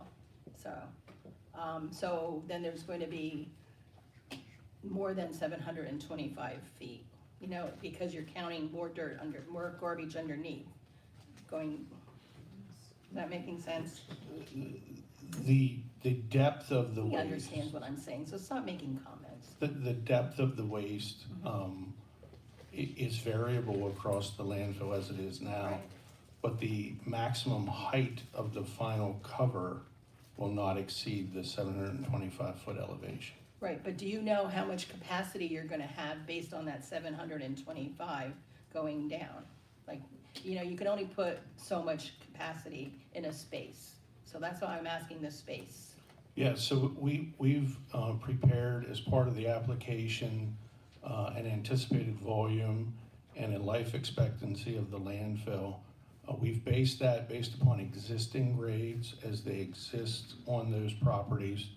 To the extent that excavation can occur based upon, again, the modeling that we'll need to do and the testing that needs to be done, that capacity could grow. Okay, I was an X-ray tech, so sorry, I can do that. So I appreciate the comment. I guess we have review letters from Hanover Engineering with a lot of deficiencies. Not real happy about all the comments that I read. Lehigh Valley Planning Commission, there was a lot of statements in there that were not supportive of this plan either. So I'm just disappointed that we had all these deficiencies. So, you said these deficiencies, you got waivers for, is that correct? We're asking for For waivers, waivers you're for asking- certain of the right. requirements. I wouldn't characterize them as deficiencies. Neither would I. You've asked for waivers, and Hanover thinks they're fine. But then you made a comment, though, that these were the same waivers you've asked for in previous expansions. That's correct, each and every one of them. So these are the same waivers that Priscilla's voted for 30 years. No, I voted the no to the last So, one. no, I'm talking, it's my turn to talk. So these were the same waivers that were in every other expansion for the past 30 years that Priscilla's been on council and has voted for. She's voted for these same waivers in the past. I don't recall how Ms. De Leon voted, but yes, they were Yes. waivers that were requested in every prior application. Right. He has I was been reading doing a this for article. time, then look at what I did. Tom, please proceed. Yeah, I was thanking Jason. I read an article in Lehigh Valley Live that the city of Easton just renewed their trash contract with a private company, and they will be using your facility to dump that trash. It's interesting, the Easton first came out, they were opposed to any expansion, but they never really went through with that, because just like most people, they know they need a landfill for their trash to go to. And for the next 3 years, starting in 2024, the city of Easton trash will be put at the Bethlehem landfill. Again, it just proves that people oppose it, but that's where their trash goes. So it's nice. It's because I've listened for the past year to people stand and say why they're against it, and it comes down to just not. They don't have any alternatives for landfills. It's just not in my backyard. It's just not in my backyard. And thank you for planting the 4,000 trees after you're done with this expansion. And thank you for the presentation.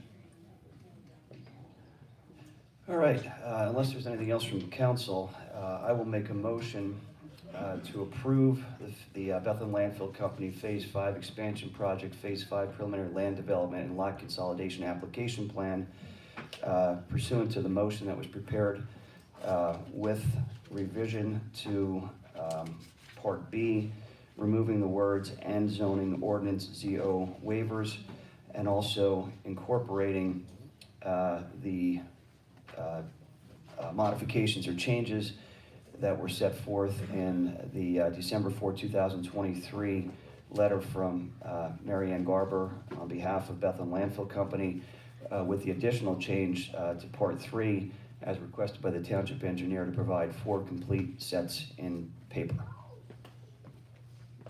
And that's the draft motion prepared for the December 6th Lower Saucon Township Council meeting by Hanover Engineering, correct? That is correct, yes. That was included in the agenda packet. That is correct, yes. Do I have a second? I'll second. Ms. De Leon, how do you vote? No. Mr. Engels? Yes. Ms. Yerger? No. Mr. Manonis? Yes. Mr. Croce? Yes. Motion passes. All right, thank you. I just want to confirm that the waivers are part of the motion as well, the granting of the waivers? Yes, they're in the draft motion that you got a copy of. Okay, from Mr. thank you. Hudson. Thank you for your time. Yep, have a good evening.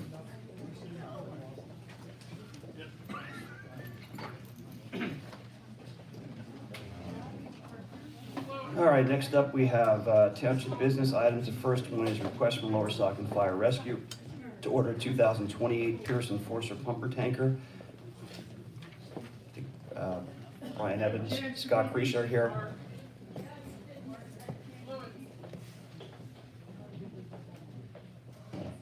You know what, I want to add a comment to that. I've heard a lot of comments about the election and what just transpired. Do you guys realize that over 60% didn't vote, which means 60% of the people in here don't care? Also, I got 40% of the leftover 40%. So that makes it 76, and these are round Ms. numbers, Rich, and I haven't probably recognized you, so higher. please be quiet. Request about 78% of the people and voting people in this township either do not care or support what we just did. That is true.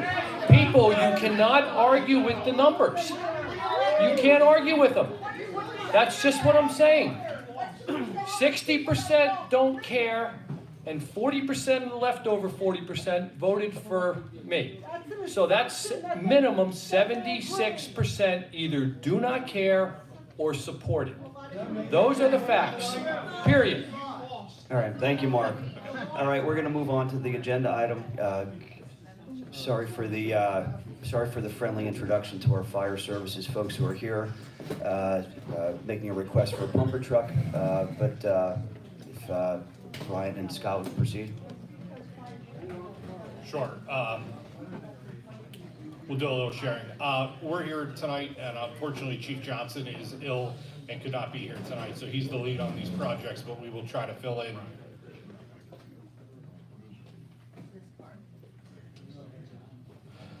I've never been accused of being quiet before, but there's always a first, so.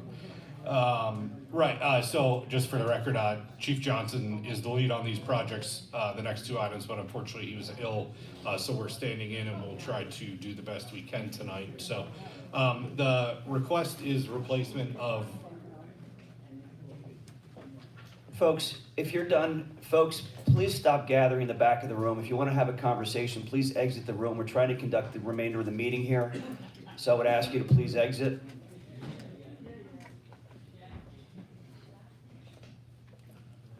Thank you. The request is replacement of the tanker at Southeastern. That vehicle is currently 20 years old. It's a 2003. It is the oldest vehicle of the fleet. The apparatus study conducted, I think, 4 years ago. It might be 5 years ago now. It's the next vehicle that is up for replacement, recommends its replacement in the 2023-2024 timeframe. We have been able to delay that slightly. That's why this request is only coming now, because the vehicle has been in pretty good shape, and there's been other priorities that we wanted to focus on. The reason we're here now is, unfortunately, with some of the supply chain issues that are facing pretty much every facet of our life, we've learned that delivery on apparatus now is anticipated at 4 years. So we're talking 48 months if we signed tonight would be the anticipated delivery, and that's before any other issues come up. With that, obviously, then every year pricing is going to go up. So because of those issues, that's why the request sort of has come up. This is something that's been talked about at Fire Services, probably for the last year or two, that this would be the next vehicle up, but that's what came to us. That's what has it coming up for timing at this point. And it has the ability to replace, we talked to Fire Services of 2 trucks, because it is a pumper and a tanker. Correct. As we look at the big picture as part of the potential station consolidation plan, and as we look now that the merger with Steel City is complete and we have one fire company serving the township, that this will ultimately allow us to help reduce the size of the fleet. In full transparency, that won't be tomorrow. We need to have these other vehicles come into replacement, and that will happen over time. Right. So, we did talk about this at Fire Services, and my feeling is, we need to kind of get in line if it's going to take 4 years to get a truck. Kathy, do we have the balance of the fire equipment fund? Currently, that is $1,332,123.51. Right, and then we owe on the, we have 2 more payments on the ladder truck, is that correct? 2 more payments totaling $268,626.70. So there's approximately $1 million in there after we pay for the ladder truck, and over the next 4 years, what do you predict that'll, the tax will bring in at its current rate? Another $1 million, or? We project $330,000 a year now, so. So about 1.2, 1.3. If nothing else is purchased. Right, so we'd almost pay for the truck over the next 4 years with taxes collected. I mean, how can we pay for this? Do you have to put any money down, or what's the, we want to Yes, explain that to the so public? there are multiple options. I don't know, Mark or Kathy, if you want to speak to that specifically. But there are options, there is nothing required at signing, but then they do offer several discount potential options along the way, depending on if it's pay for just the chassis or pay for all of it now. Again, those are various options that are there. Mark, do you have any information on it? Just in the apparatus options, there's a discount for the chassis. Yeah, so it's $20,000, $361 if it's paid 90 days prior to the final inspection. There's a unit is subject to the following discount: a contract price if it is paid in full within 30 days of acceptance of the PO, and that would be a decrease of $185,305.15. It's a big savings. We did budget a certain amount of money in the event you wanted to put a down payment on a vehicle. However, if you pass that budget. However, this is 4 years out. Right. A lot of things can happen in 4 years. Right. That would need to be considered. Right. Yeah, I understand a lot of things can happen in 4 years, but the problem is, you know, we need to start replacing the fleet, and looks like it's gonna take us 4 years to get one truck. I was just referring to any down payments. Right. Council might consider. Right. So. And it's 4 years to 4.5 years. Yeah. So, I mean, Right. it could be longer. Well, I think, you know. We're hoping they're taking the Disney World model of, you know, you get in line, it says an hour, even though it's only 30 minutes, then you walk up and you're like, oh, that wasn't so bad. So Right. we're hoping the same concept is gonna go, you know, we'll get it at 47 months instead. Well, you know, And if I could just add, that's kind of a lot of our situation right now with a lot of our equipment. Like, we've ordered radios that, if you guys remember, we did the FEMA grant allotment. They were supposed to be here in January, well, then we just got them 2 weeks ago, and they're not programmed yet. Same thing with turnout gear. We used to be able to get turnout gear in, 8 weeks? Now it's taking 8 months. It's just across the board with everything that we use for firefighting now. It's just taking longer to show up after we purchase it. and we've talked about this at Fire Services, and I don't think there's a problem with it, but I do want to make it clear to the public and to other members of council that when we talked about this at Fire Services, we talked about the township paying for 100% of the truck instead of 75%, which we usually do, but that the township owns the truck. I'm a big believer that if taxpayer money is going to be used to pay for a truck, the truck needs to be titled in the township's name. It can't simply be given away to a nonprofit, which is, I don't mean to sound cold about that, but, you know, in previous times when we paid for 75% of the truck, we've had no ownership interest. Taxpayers have had no ownership interest in that truck, even though they paid for 75% of that. And I don't think that's right, and I also don't think that you guys can sell enough hoagies to come up with the other 25%. Yeah. Right. Yeah, and we're totally fine with that. We realize that we're not gonna make 1.4 million hoagies. Right. You know, so. Right. There's no way for us to do it financially without help from the township. And That's right, and basically my, what it comes down to. and my thing is, if we're gonna pay 100%, we need to have title of the truck. As a township asset, because township taxpayers paid for it. And I think that falls in line with what we had talked about in the past couple of meetings, Tom, where we had talked about trying to create a new fire services facility somewhere along Pope Valley Road. You know, and obviously funding for that is going to be important, but you know, we also need the equipment to put into the building. So I think this is a good step in that direction toward bringing that to realization. I just wanted to make everybody aware that that's a change, because previously, we paid for about 75% of the vehicles, and they were not titled in the township name, they were titled in the volunteer fire services. Right, Yeah, with the exception of the one engine. Right, except for the the next one on engine, the that's right, agenda. but then actually, with the exception of one truck, right. Yeah, my point is that it's an important change, because if we're headed towards the direction of creating a fire services facility, I think it's important to have those assets titled in the township's name. All right, well, I'm gonna make a motion that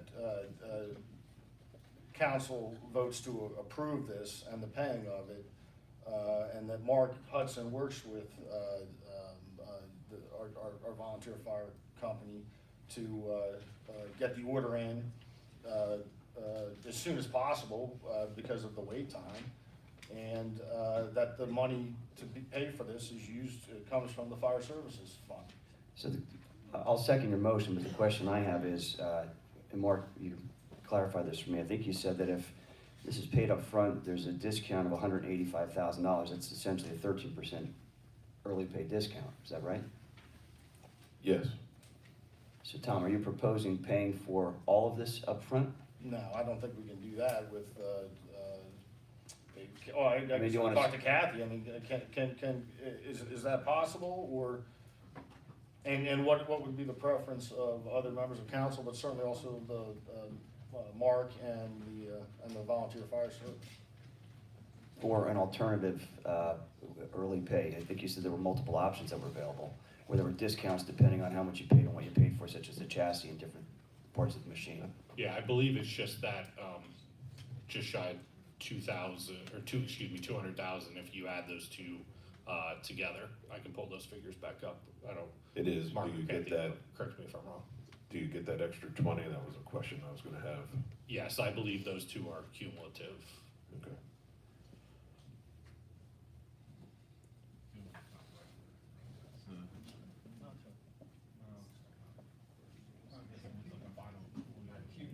Well, I how just would that worry leave that us, if Kathy? I don't want to. I worry that if we do that, we're not gonna have anything left in the fire. Yeah, that's right.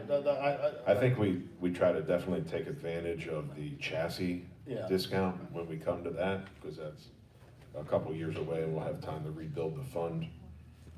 I do like the discount, but I just don't think we're in a position right now to. It would probably wipe us out.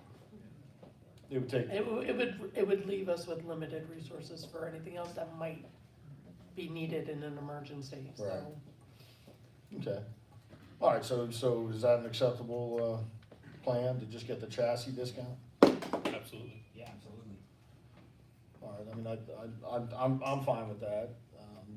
Seems fiscally responsible. I'll second that motion. Any questions or comments from council? Okay, Mark. Mr. Engels, how do you vote? Yes. Ms. Yerger, how do you vote? Yes. Mr. Benonis? Yes. Mr. Croce? Yes. Ms. DeLeon? Yes, Merry Christmas. Motion passes. Merry Christmas and 4 Christmases. We have a few more coming before it becomes Merry Christmas. You say Merry Christmas in the next one for the tires. Yeah. Trying to put fun in the meeting. All right, next up, we have a request from Lower Saucon Fire Rescue to pay for tires for the Lower Saucon Township-owned fire truck 1612. Lower Saucon Township purchased a Spartan Rescue Engine 1612 for the Lower Saucon Fire Rescue to meet NFPA regulations. The tires on this truck need to be replaced this year.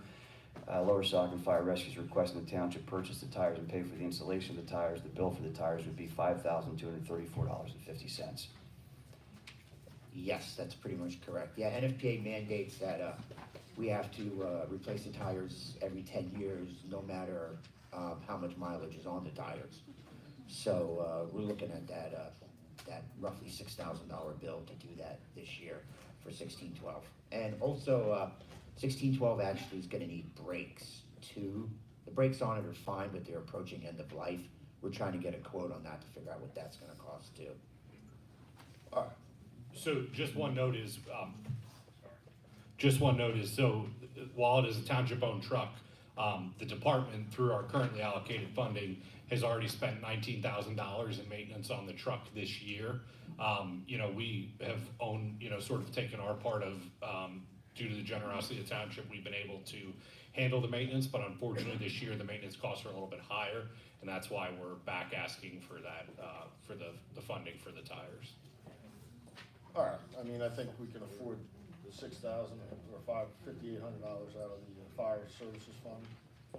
I was just corrected, it's actually 7-year lifespan, not 10. 7. So it's a 7-year lifespan. This would be one of those emergency situations that I'm referring to. Okay, I'd like to make that motion then to approve $5,234.50 for the tires. All right, I'll second. I would just point out that the quote itself is $5,548.33 because the number that Priscilla quoted does not include the 6% sales tax, so I would suggest that we pay the tax on it as well. I'm only reading what was on the paper here, I'm sorry. Where's that number, We would be tax exempt, we wouldn't need to pay Oh, that. okay. However, they are requesting, I believe, the brakes too? No? No. Okay. We don't have a I'm just number looking yet. at the quote that We don't has have the a number on 6% the sales brakes. tax. So was my number correct then? Okay. Oh, there was a motion in a second. Ms. Yerger, how do you vote? Yes. Mr. Benonis? Yes. Mr. Croce? Yes. Ms. DeLeon? Yes. Mr. Engel? Yes. Motion passes. Thank you, guys. All right, thank you. Thanks for all you do. Best wishes to you, Chief. All right, next up, we have Resolution 64, 2023, final adoption of the 2024 proposed budget. The 2024 proposed budget has been prepared and advertised as required and has been available to the public for a 20-day review on the website and at the Township Building. Resolution 64-2023 has been prepared to adopt the final document. I'd like to, I just want to get some clarification. So earlier, Ms. Hill made some comments about net cash, 34 million to 27 million. I'm not sure what she was referring to. I attribute other financial misstatements to her, such as us paying $4 million for a baseball field, which was patently false, but whatever. Mark or Kathy, do you have any idea what that comment was about? I mean, our budget itself is not 34 million or 27 million or anywhere near that number. No. Okay, all right. All right, so, you know, obviously it costs money to pay for fire trucks and other things.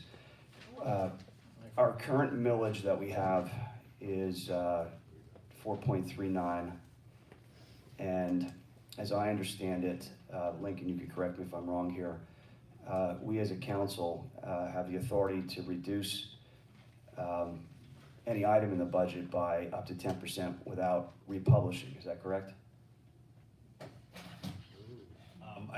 I think I would state that the opposite way. Well, let me go back.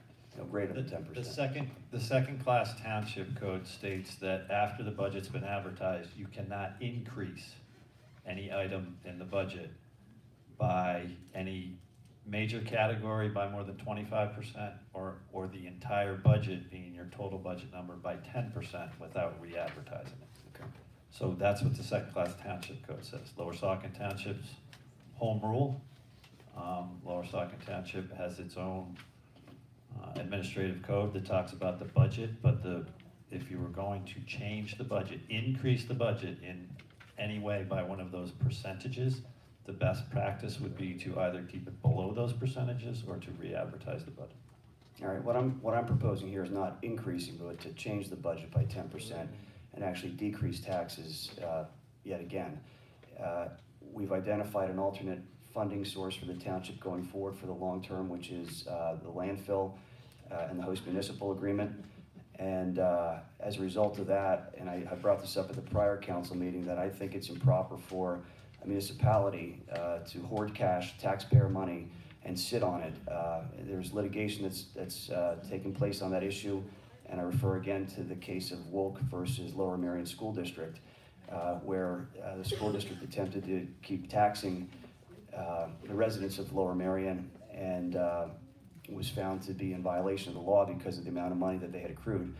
Lower Saucon Township has the benefit of being somewhat well off, and we have millions of dollars in the bank, and I think it's important to give money back. And one of the things that I was hoping to accomplish through the landfill process was to provide free trash services to township residents in recognition of having a landfill here in the community, or in the alternative, a line item on their tax bill that would reflect as a dividend or a savings as a result of the monies that were brought in by the landfill.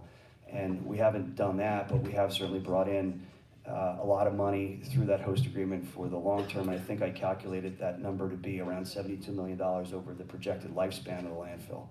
So I think it's important for us as a council to be responsible with the money that we have and to recognize the good fortune that we have because of sound decision making by this council to have financial viability for maintaining township operations in the future.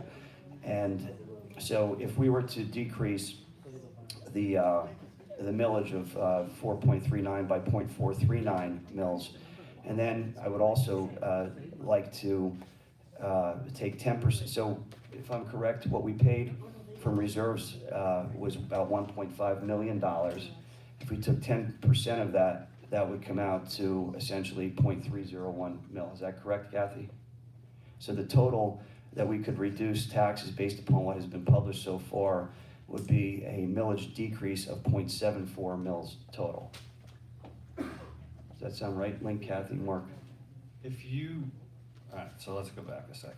So what I said earlier about the best practice of not increasing any major category in the budget by more than 25%. So if you propose to decrease taxes, that's not an increase. But you would be increasing in order to balance the budget, correct, Kathy? You would have to pull more from reserves. Yes. So if you have 1.5 million, is that what you said? 1.5 Yes. million coming from reserves now in the budget as written right now? Yeah. Okay, so 25% of that is 375,000. So you would have to, in order to not advertise again, you would have to keep the tax decrease and the additional amount coming from reserves under $375,000. $375,000 represents what, 0.74 mil? Well, a mill's about, when we guesstimate, it's around 460. Approximately 460. So what's 460 times 0.74? We reduce it. Would that 340,000. be? So, yeah, so 0.74 would work. It keeps it under the end But of it the could go number. as high as 375. You could probably go as high as 375, but if you reduce it by, what's your millage now? 439. 439 for general fund purposes. Right, so if you reduce it by 0.74, it gets you to 365, 3.65, yeah. right? Which is a round number. If you go any higher, if you go any more than that, you're gonna have a different. So could we make it an even 3/4, 0.75, and still be okay? Yeah, that's still, if somebody does the math, that still brings you under the $375,000 number. All right, then I'm gonna suggest that we reduce the millage rate 0.75 mils, and keep everything else as is in the proposed budget. Excuse me, did you say 0.75? 0.75. That's a motion to amend the budget with just that one item. Yes. I'll second it. So that would decrease real estate taxes coming in, and it would increase transfers from fund balance. That's right. We have millions of dollars in reserves, of taxpayer dollars that we're sitting on. Correct, Dan? We do have reserves. You're counting on money that you don't know will Okay. happen. Pay for the fire. It's the, You just said you didn't have enough money for that. it's taxpayer dollars. All right, so any other questions or comment? Mark, do you have anything to add to that? You good with that? Somebody second? Just, Go ahead, Sandy. I was just gonna say, that's not gonna get rid of our whole reserve by a long shot. No. Okay. Not even close. Money in our reserve, yes. Kathy, there's what, $9 or $10 million in reserves? Approximately, yeah. Okay. Right, which is what, 15, 18 months of spending if we didn't collect one dime in real estate taxes, township taxes? Approximately 15 to 18 months? Most townships. We are reducing the reserves for the capital improvement projects that council's already approved, Right. so Right. But we about have to 15 take that in consideration. Right. Most townships have much less, 3 months, 6 months. So I just did a quick calculation on this. If it was a 1 mil reduction, we would be reducing what's in reserves by 5%. That puts it all in perspective, I think. Right. And it's not a 1 mil reduction, it's a 3/4 So this tax increase is less than a $1 million. decrease. A decrease in reserves. $9 to $10 million in reserves. That's right. All right, so we have a motion and a second. Any, Sandy, any other questions? No, since I know a lot of people are dealing with inflation still yet forever, it seems like. Yeah. Might help them out a little bit. Good. Exactly. Priscilla? Any questions or comments on the proposed motion? Tom? No, I'm good. All right. Mark, would you call the roll? On the budget with the change that I talked about. This is just on the motion to amend it, then you got. Motion, I'm sorry, motion to amend. Yep, motion to amend. Motion to amend, Mr. Benonis, how do you vote? Yes. Mr. Caroci? Yes. Ms. DeLeon? No. Mr. Engels? Yes. Ms. Yerger? Yes. Motion passes. And just for the record, that the new council taking place on January 2nd will be reopening up this budget. Thank you. Good.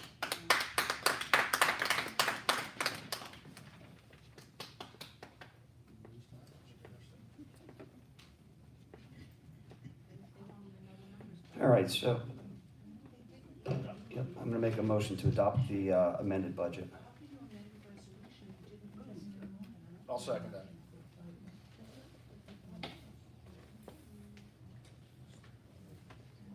Should say amended proposed budget. Any questions from council? No? Mark? Mr. Caroci, how do you vote? Yes. Ms. DeLeon? No. Mr. Engels? Yes. Ms. Yerger? Yes. Mr. Benonis? Yes. Motion passes. All right, next up, we have Resolution 65-2023, fixing the general purpose tax levy for 2024. The resolution's been prepared, and this would need to be amended to reflect the decrease of the 0.75 mils, which is, would be 3.64 mils for the general purpose tax, which is equal to 0.364 per $100 of assessed value, and keeping the fire services tax at 0.75 mils. Well, is there any questions or comments? No? Do I have a second? I'll second. Mark? So I just have a comment to make that we need to notify whoever you contact about this, that there in 2024, the budget will be reopened.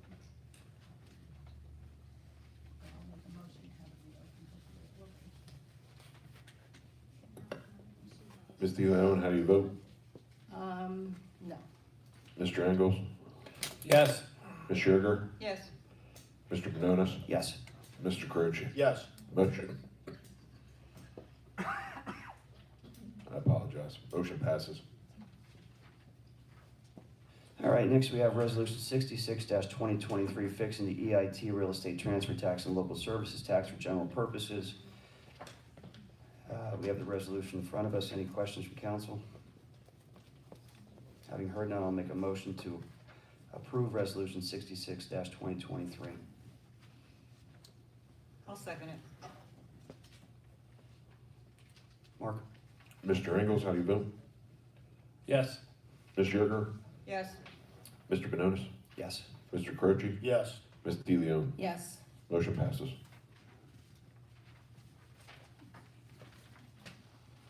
All right, next we have authorization for final payment of Barker & Barker paving. This is the final payment for the Saucon Terrace paving project that was completed in the fall of 2022. Staff is recommending payment to Barker & Barker in the amount of $54,323.65 due that's on the contract.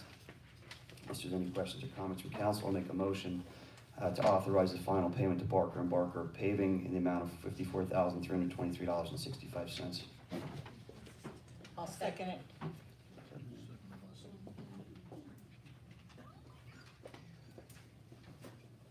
Ms. Sugar, how do you vote? Yes. Mr. Manonis? Yes. Mr. Carucci? Yes. Ms. DeLeon? Yes. Mr. Engels? Yes. Motion passes. All right, next up, we have authorization for payment number 1 to CH&N Construction for the Easton Road Park Baseball Field project and discussion and approval of requested change orders. Backup documents pending with CH&N and Hanover Engineering. Mark or Brian, you want to comment on this? We did receive the invoice and reviewed it and believe it's fine for payment.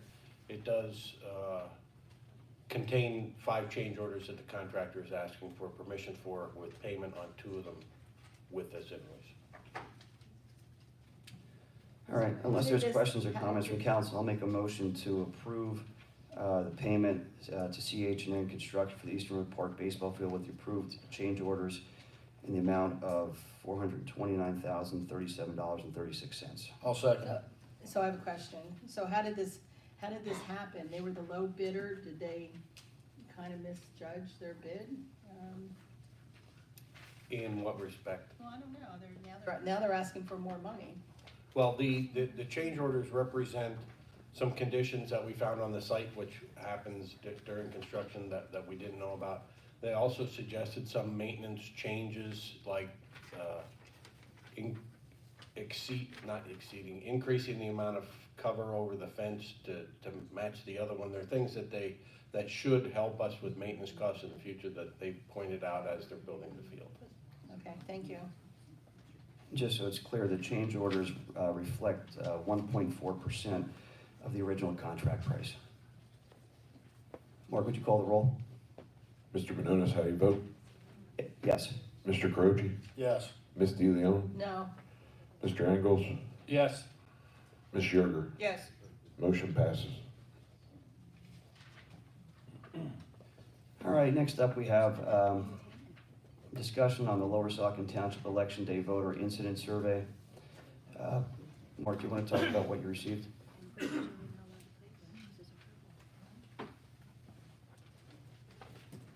At this point, we received 26 responses to that. Some of them were inappropriate. There was a couple of responses that stated they did have some issues. We had some pictures from the election day. Voters services. We have a couple people that said they did not experience any problems. After the board has reviewed, I will forward all of that to the Northampton County Voter Services Department. All right. Can we keep that on our website and keep it open for a while longer, at least till the end of the year? Thanks. I agree. So we had a conversation at the last council meeting about the irregularities and all the problems that took place with the election machines and polling places throughout the township. I'm happy to see that there's 26 people although all of them may not be very solid responses, but nonetheless, there are some in there that are solid and people have concerns about what took place. I did attend the Northampton County Elections Board certification process.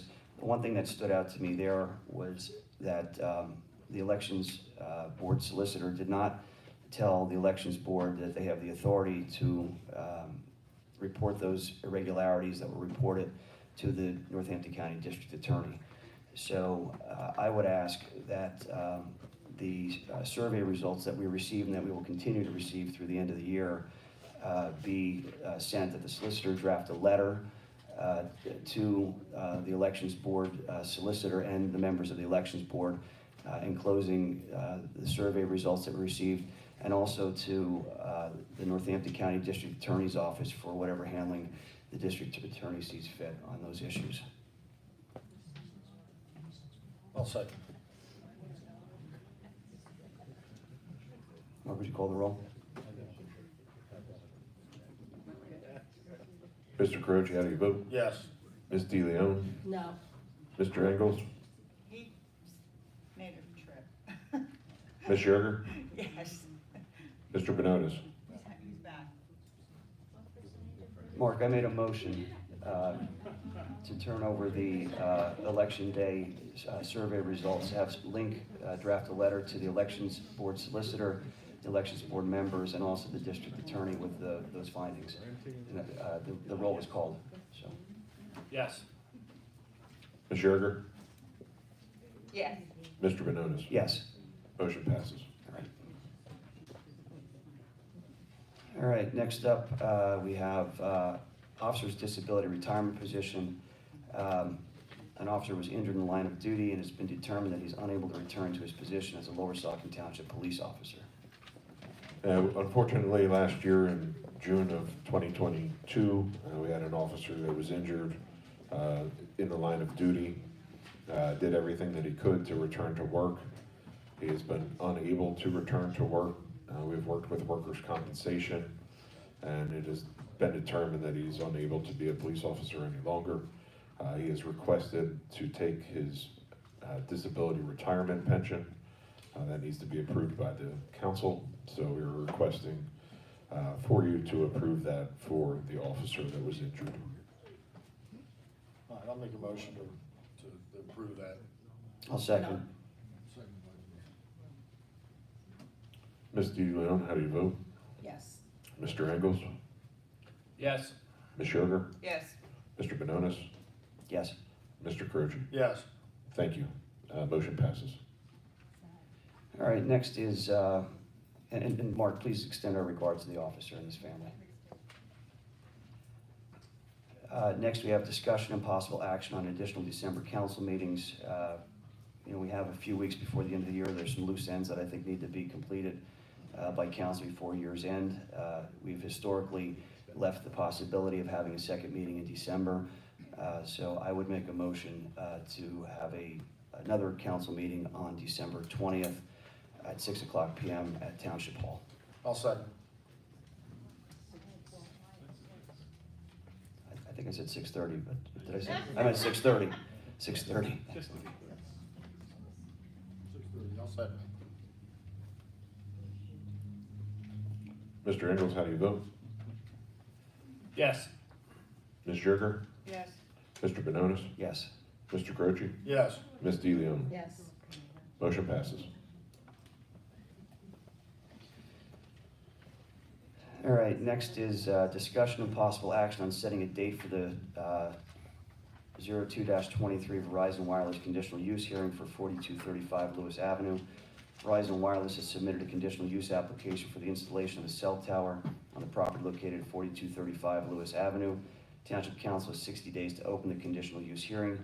The application was submitted to the Township on November 17, 2023. The last day to open the hearing is January 16, 2024. The applicant has agreed to provide the Township with a letter to extend the 60-day deadline and allow the Township to hold a meeting at the January 17, 2024 Township Council meeting. The conditional use application will be included on the Thursday, December 21, 2023 Planning Commission agenda. We did receive the letter granting the extension. today, and it is in your packet.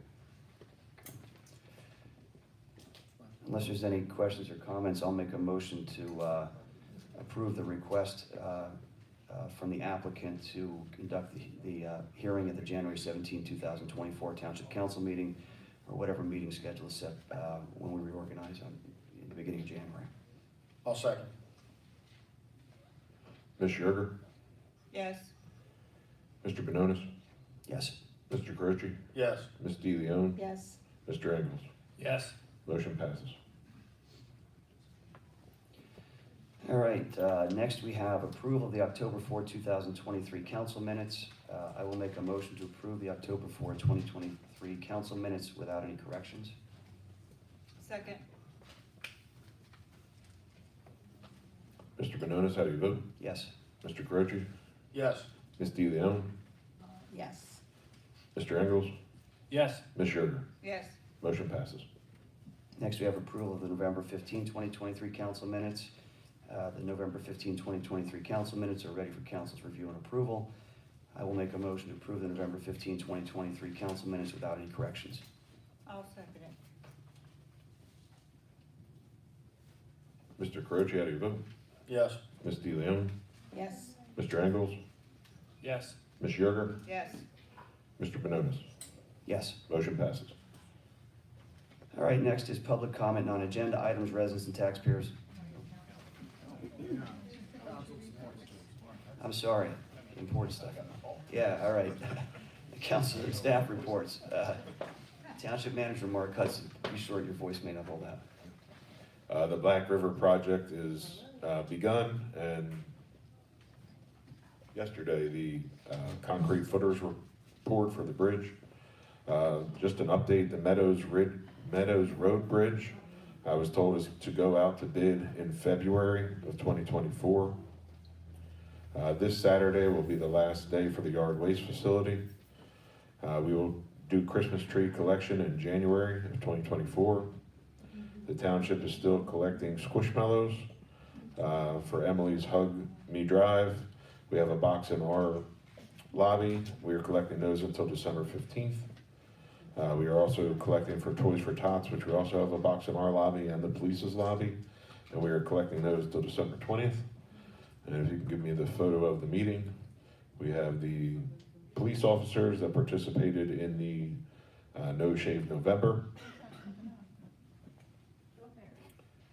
And many of them will be participating in Double Down December. So I want to thank our police officers. I told you I would not have a beard any longer, and I made sure not to do that. That's all I have. Thanks, Mark. All right, we are up to council reports. Let's start with junior council. We have our junior council members here.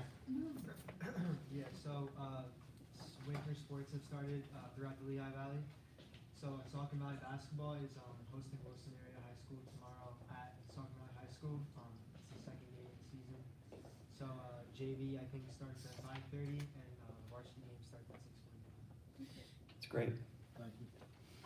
The Saucon Valley High School is having a winter wonderland on December 8th from 5 to 9 and December 9th from 3 to 9, and I think it's just like games and fun and food.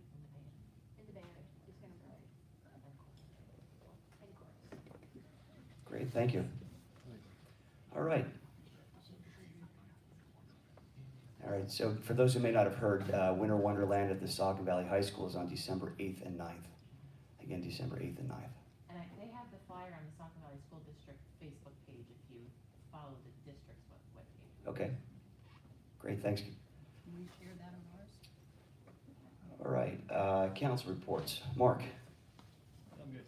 It's Andy. Nothing. Okay. I just have one item. I want to extend thanks to Victoria Optoff Cordero, George Gress, Tom Roney, and their lawyer. For some people who had stood up in front of numerous council meetings in the past, you may recall that there were individuals who had accused myself, Tom Carochi, and Jennifer Zavacki of gladly accepting $75,000 from the landfill or its PAC. And as you may know, there was litigation that ensued, defamation litigation, And I would like to thank them for their very generous settlement offer of thousands of dollars. That offer has not been accepted, but nonetheless, since folks felt compelled to stand up and repeat those comments, I thought it would be important for them to hear about the very generous settlement offer of thousands of dollars that was timed coincidentally to happen shortly after the election took place.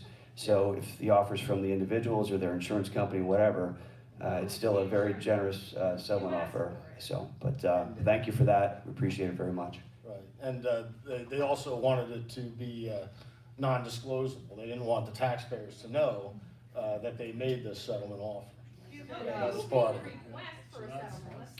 All right. So they wanted to keep it from the taxpayer. And that's right, that was a condition, that it would be confidential, but there has been no settlement agreement that's been entered into to be confidential. So, all right, that's all I have for my council report. Priscilla, do you have anything? Yes, I do. I received a certificate of election from the county.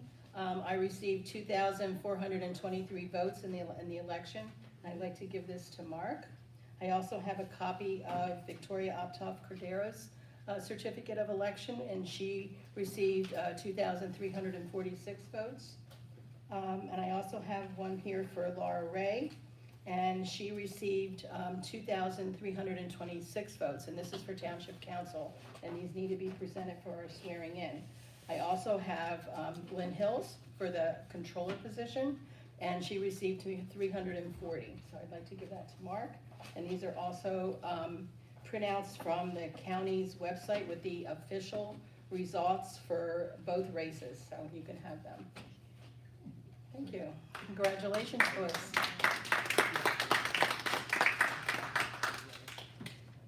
And that's all I have. Okay, Tom? No, I don't have anything. All right, that concludes the council reports. We have a solicitor's report. I don't have anything for that. All right, engineer's report. All right, and now we're up to public comment, non-agenda items. So first up is Larry Optoff. Larry Optoff. Okay, next is Sal Galliano. Sal Galliano. Okay. Bob Blasco. Bob Blasco. Next is Dave Boulan. Dave Boulan. All right, Dave Boulan. No, I'm not running for office, by the way.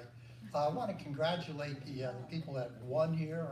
I know that was a hard-fought battle. I don't always agree with what you say, and you know that in public, and I still feel that a lot of things that were put forward in favor of their cause, a lot of those were not correct, okay?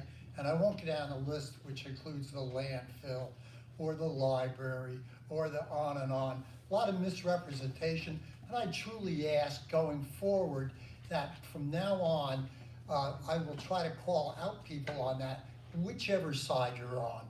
And yes, I did submit my my report to the the web catching document report for our voting, because I didn't agree with that either. I think the vote is more important immediately than who wins the election or doesn't, because if the vote isn't honest, it doesn't much matter. Anyhow, thank you very much. Thank you. Next is Ginger Petrie. Ginger Petrie. I don't have a lot to say. As you all would know, I'm very disappointed in the fact that the landfill is going to grow. I'll remind you, this is non-agenda items, not agenda items. I'm going to continue from what the statement I just made. The only part that I would like to know about this is that because I'm the neighbor, I'm the neighboring property of this. I am the eastern neighbor where they're expanding toward, and they are also south of my property. The part that I'm a little confused about is that I have an easement with the township. And in that easement, the whole purpose of that was to protect my property from development. And I would just like to know, excuse me, Mr. Croce, what would you like to say? You should disclose that you received I have disclosed it at least Then you 5 received times. $500,000. What is the problem with that? He doesn't We have remember. disclosed that before. My point is this: if I went into conservation easement with the township, I would also like to know why the township has no responsibility to protect me from the pollution that will be coming in 20 years of landfill expansion.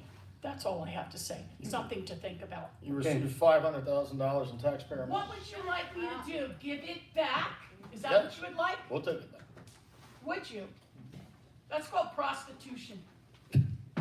All right, next is Miss Laura Ray. Miss Laura Ray. I'm sorry? Okay, pass. And last is Marco Zimic. Marco Zimic.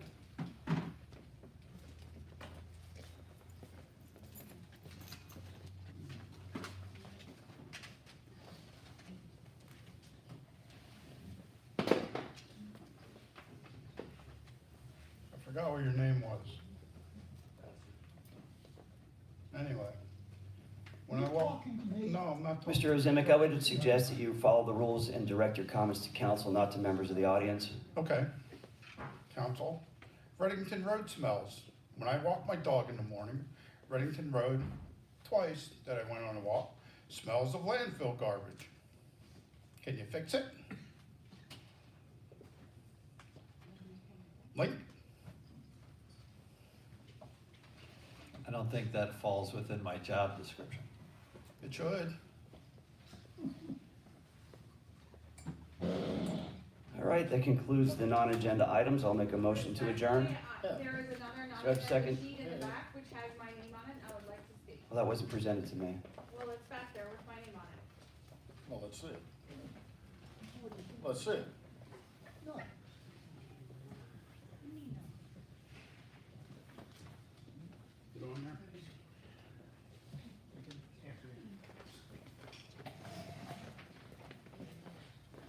Glad to see you showed up again. Just to see you.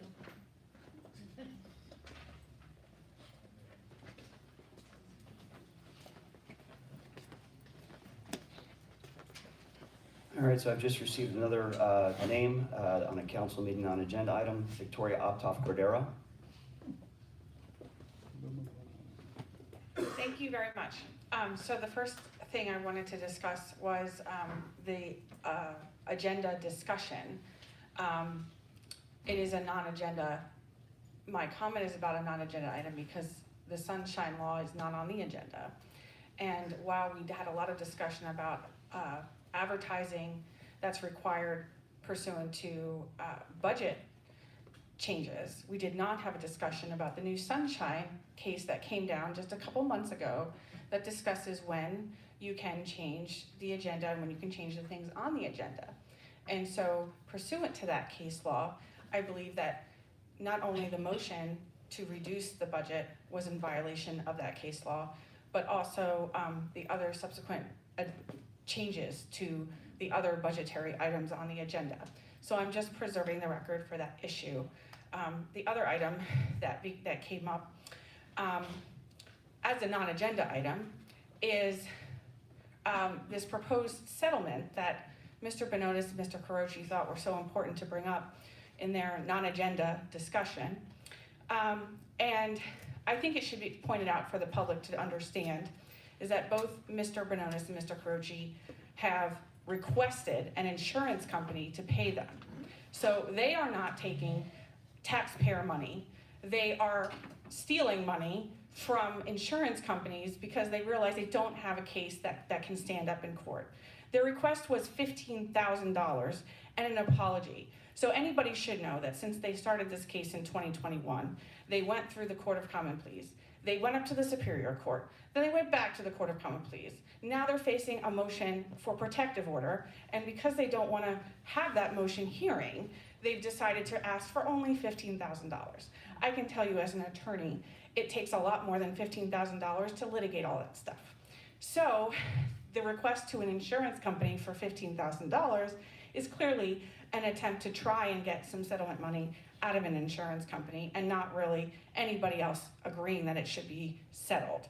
Furthermore, the two council members requested an apology, which all three litigants said they would not provide. So I want to make the record clear that if these two, in fact, do agree to this settlement offer that they requested, because this was not something we proposed, this was something that came from their attorneys to our attorneys, and we, out of the goodness, a Christmas gift. We said, we'll give you your $15,000 that you want. I hope it covers your attorney's fees. But, we're not gonna apologize for telling the truth. The truth is, the landfill paid out to a special interest, I should say it's a political firm, more than $75,000, $100,000. Okay, your time is up, Ms. Cordero. I appreciate your Thank comments.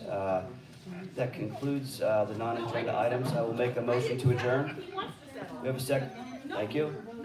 Sandy, thank you.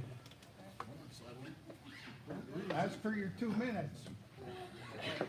Ms. DeLeon adjourn, motion to adjourn. Adjourn, yes. Yes. Mr. Engels, Ms. Sugar, Mr. Bononis, Mr. Croce. Motion passes. I would also like to thank staff for setting everything up for us today.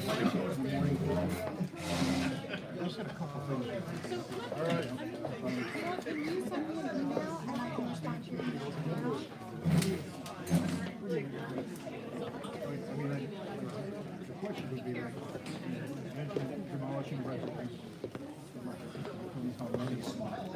I just wanted to start I'm not really authorized to speak on behalf of my client to the press, so if you send me the questions via email, But just so you know, let me ask, how long this would increase the life of the landfill with the expansion?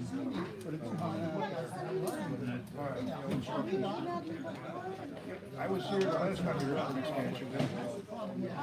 I remember from when we were in high school.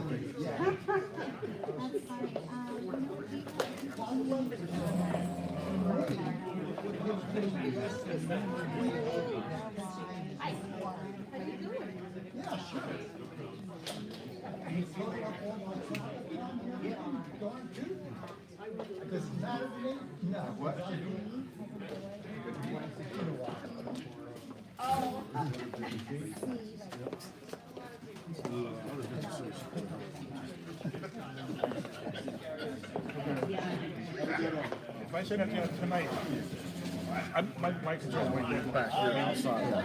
It's actually tonight, it's not gonna go down tonight, so, but if I send it out tomorrow morning, do you get back to me in the morning? yeah, I mean, why don't you send me an email tonight, and then, with your questions, and then Okay, that's all I need, good, then I just wanna know if I can get it in the morning, so the boss doesn't say like, where's your tour? Sure, I understand. Thank you. It's on there.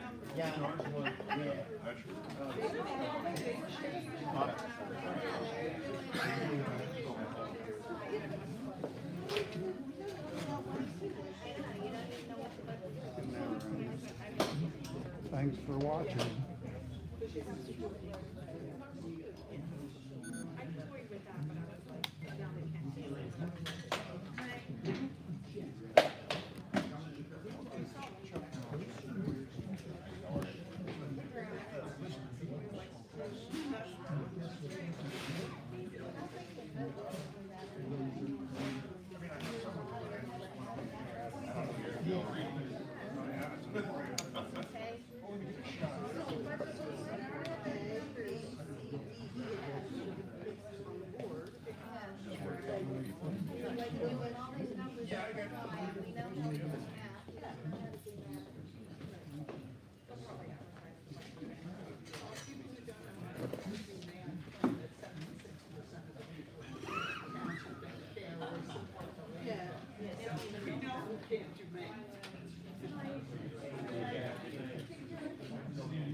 Thank you. So you have. And a lot of them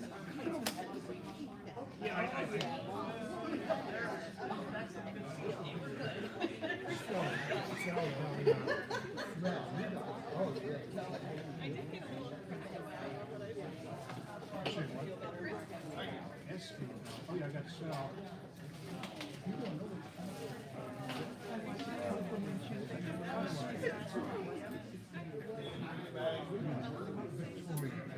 I'm going home to practice because I thought it was really late. Yeah, it is. I've been going up to this church for like 15 years. They have a midnight service in Advent, and they have another one in Lent. No, Presbyterian. And then they have dinner, which is like, Same here. super which so I get free dinner. And then, so there's a service. Kind of dreading it. I get free dinner. And then have you heard of these things? This is a spiritual thing in their purpose. Yeah, so it's like a big thing laid out on the floor and they've got candles all around it. It's a meditative thing, and walk around the circle. And I love it. And he's always rude. He's always making comments. Yeah? No, you're not going to sit next to me. Oh, yeah. 20th. Ready for Christmas. See you guys later.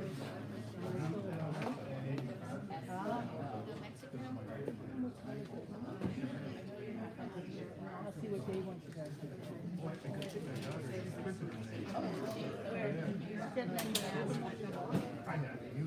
I'm with Stacy, so one of my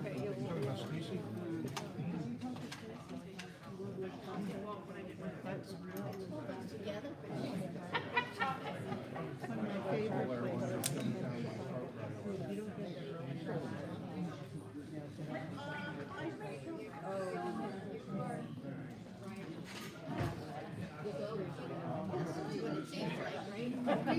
You want to do the Mexican place? All right, then we'll do the Mexican. Stacy, are you SeWyCo, right? S-T-A-C-I, yes. With that god-awful M-I-S. I have your last Okay, okay. Good luck tomorrow,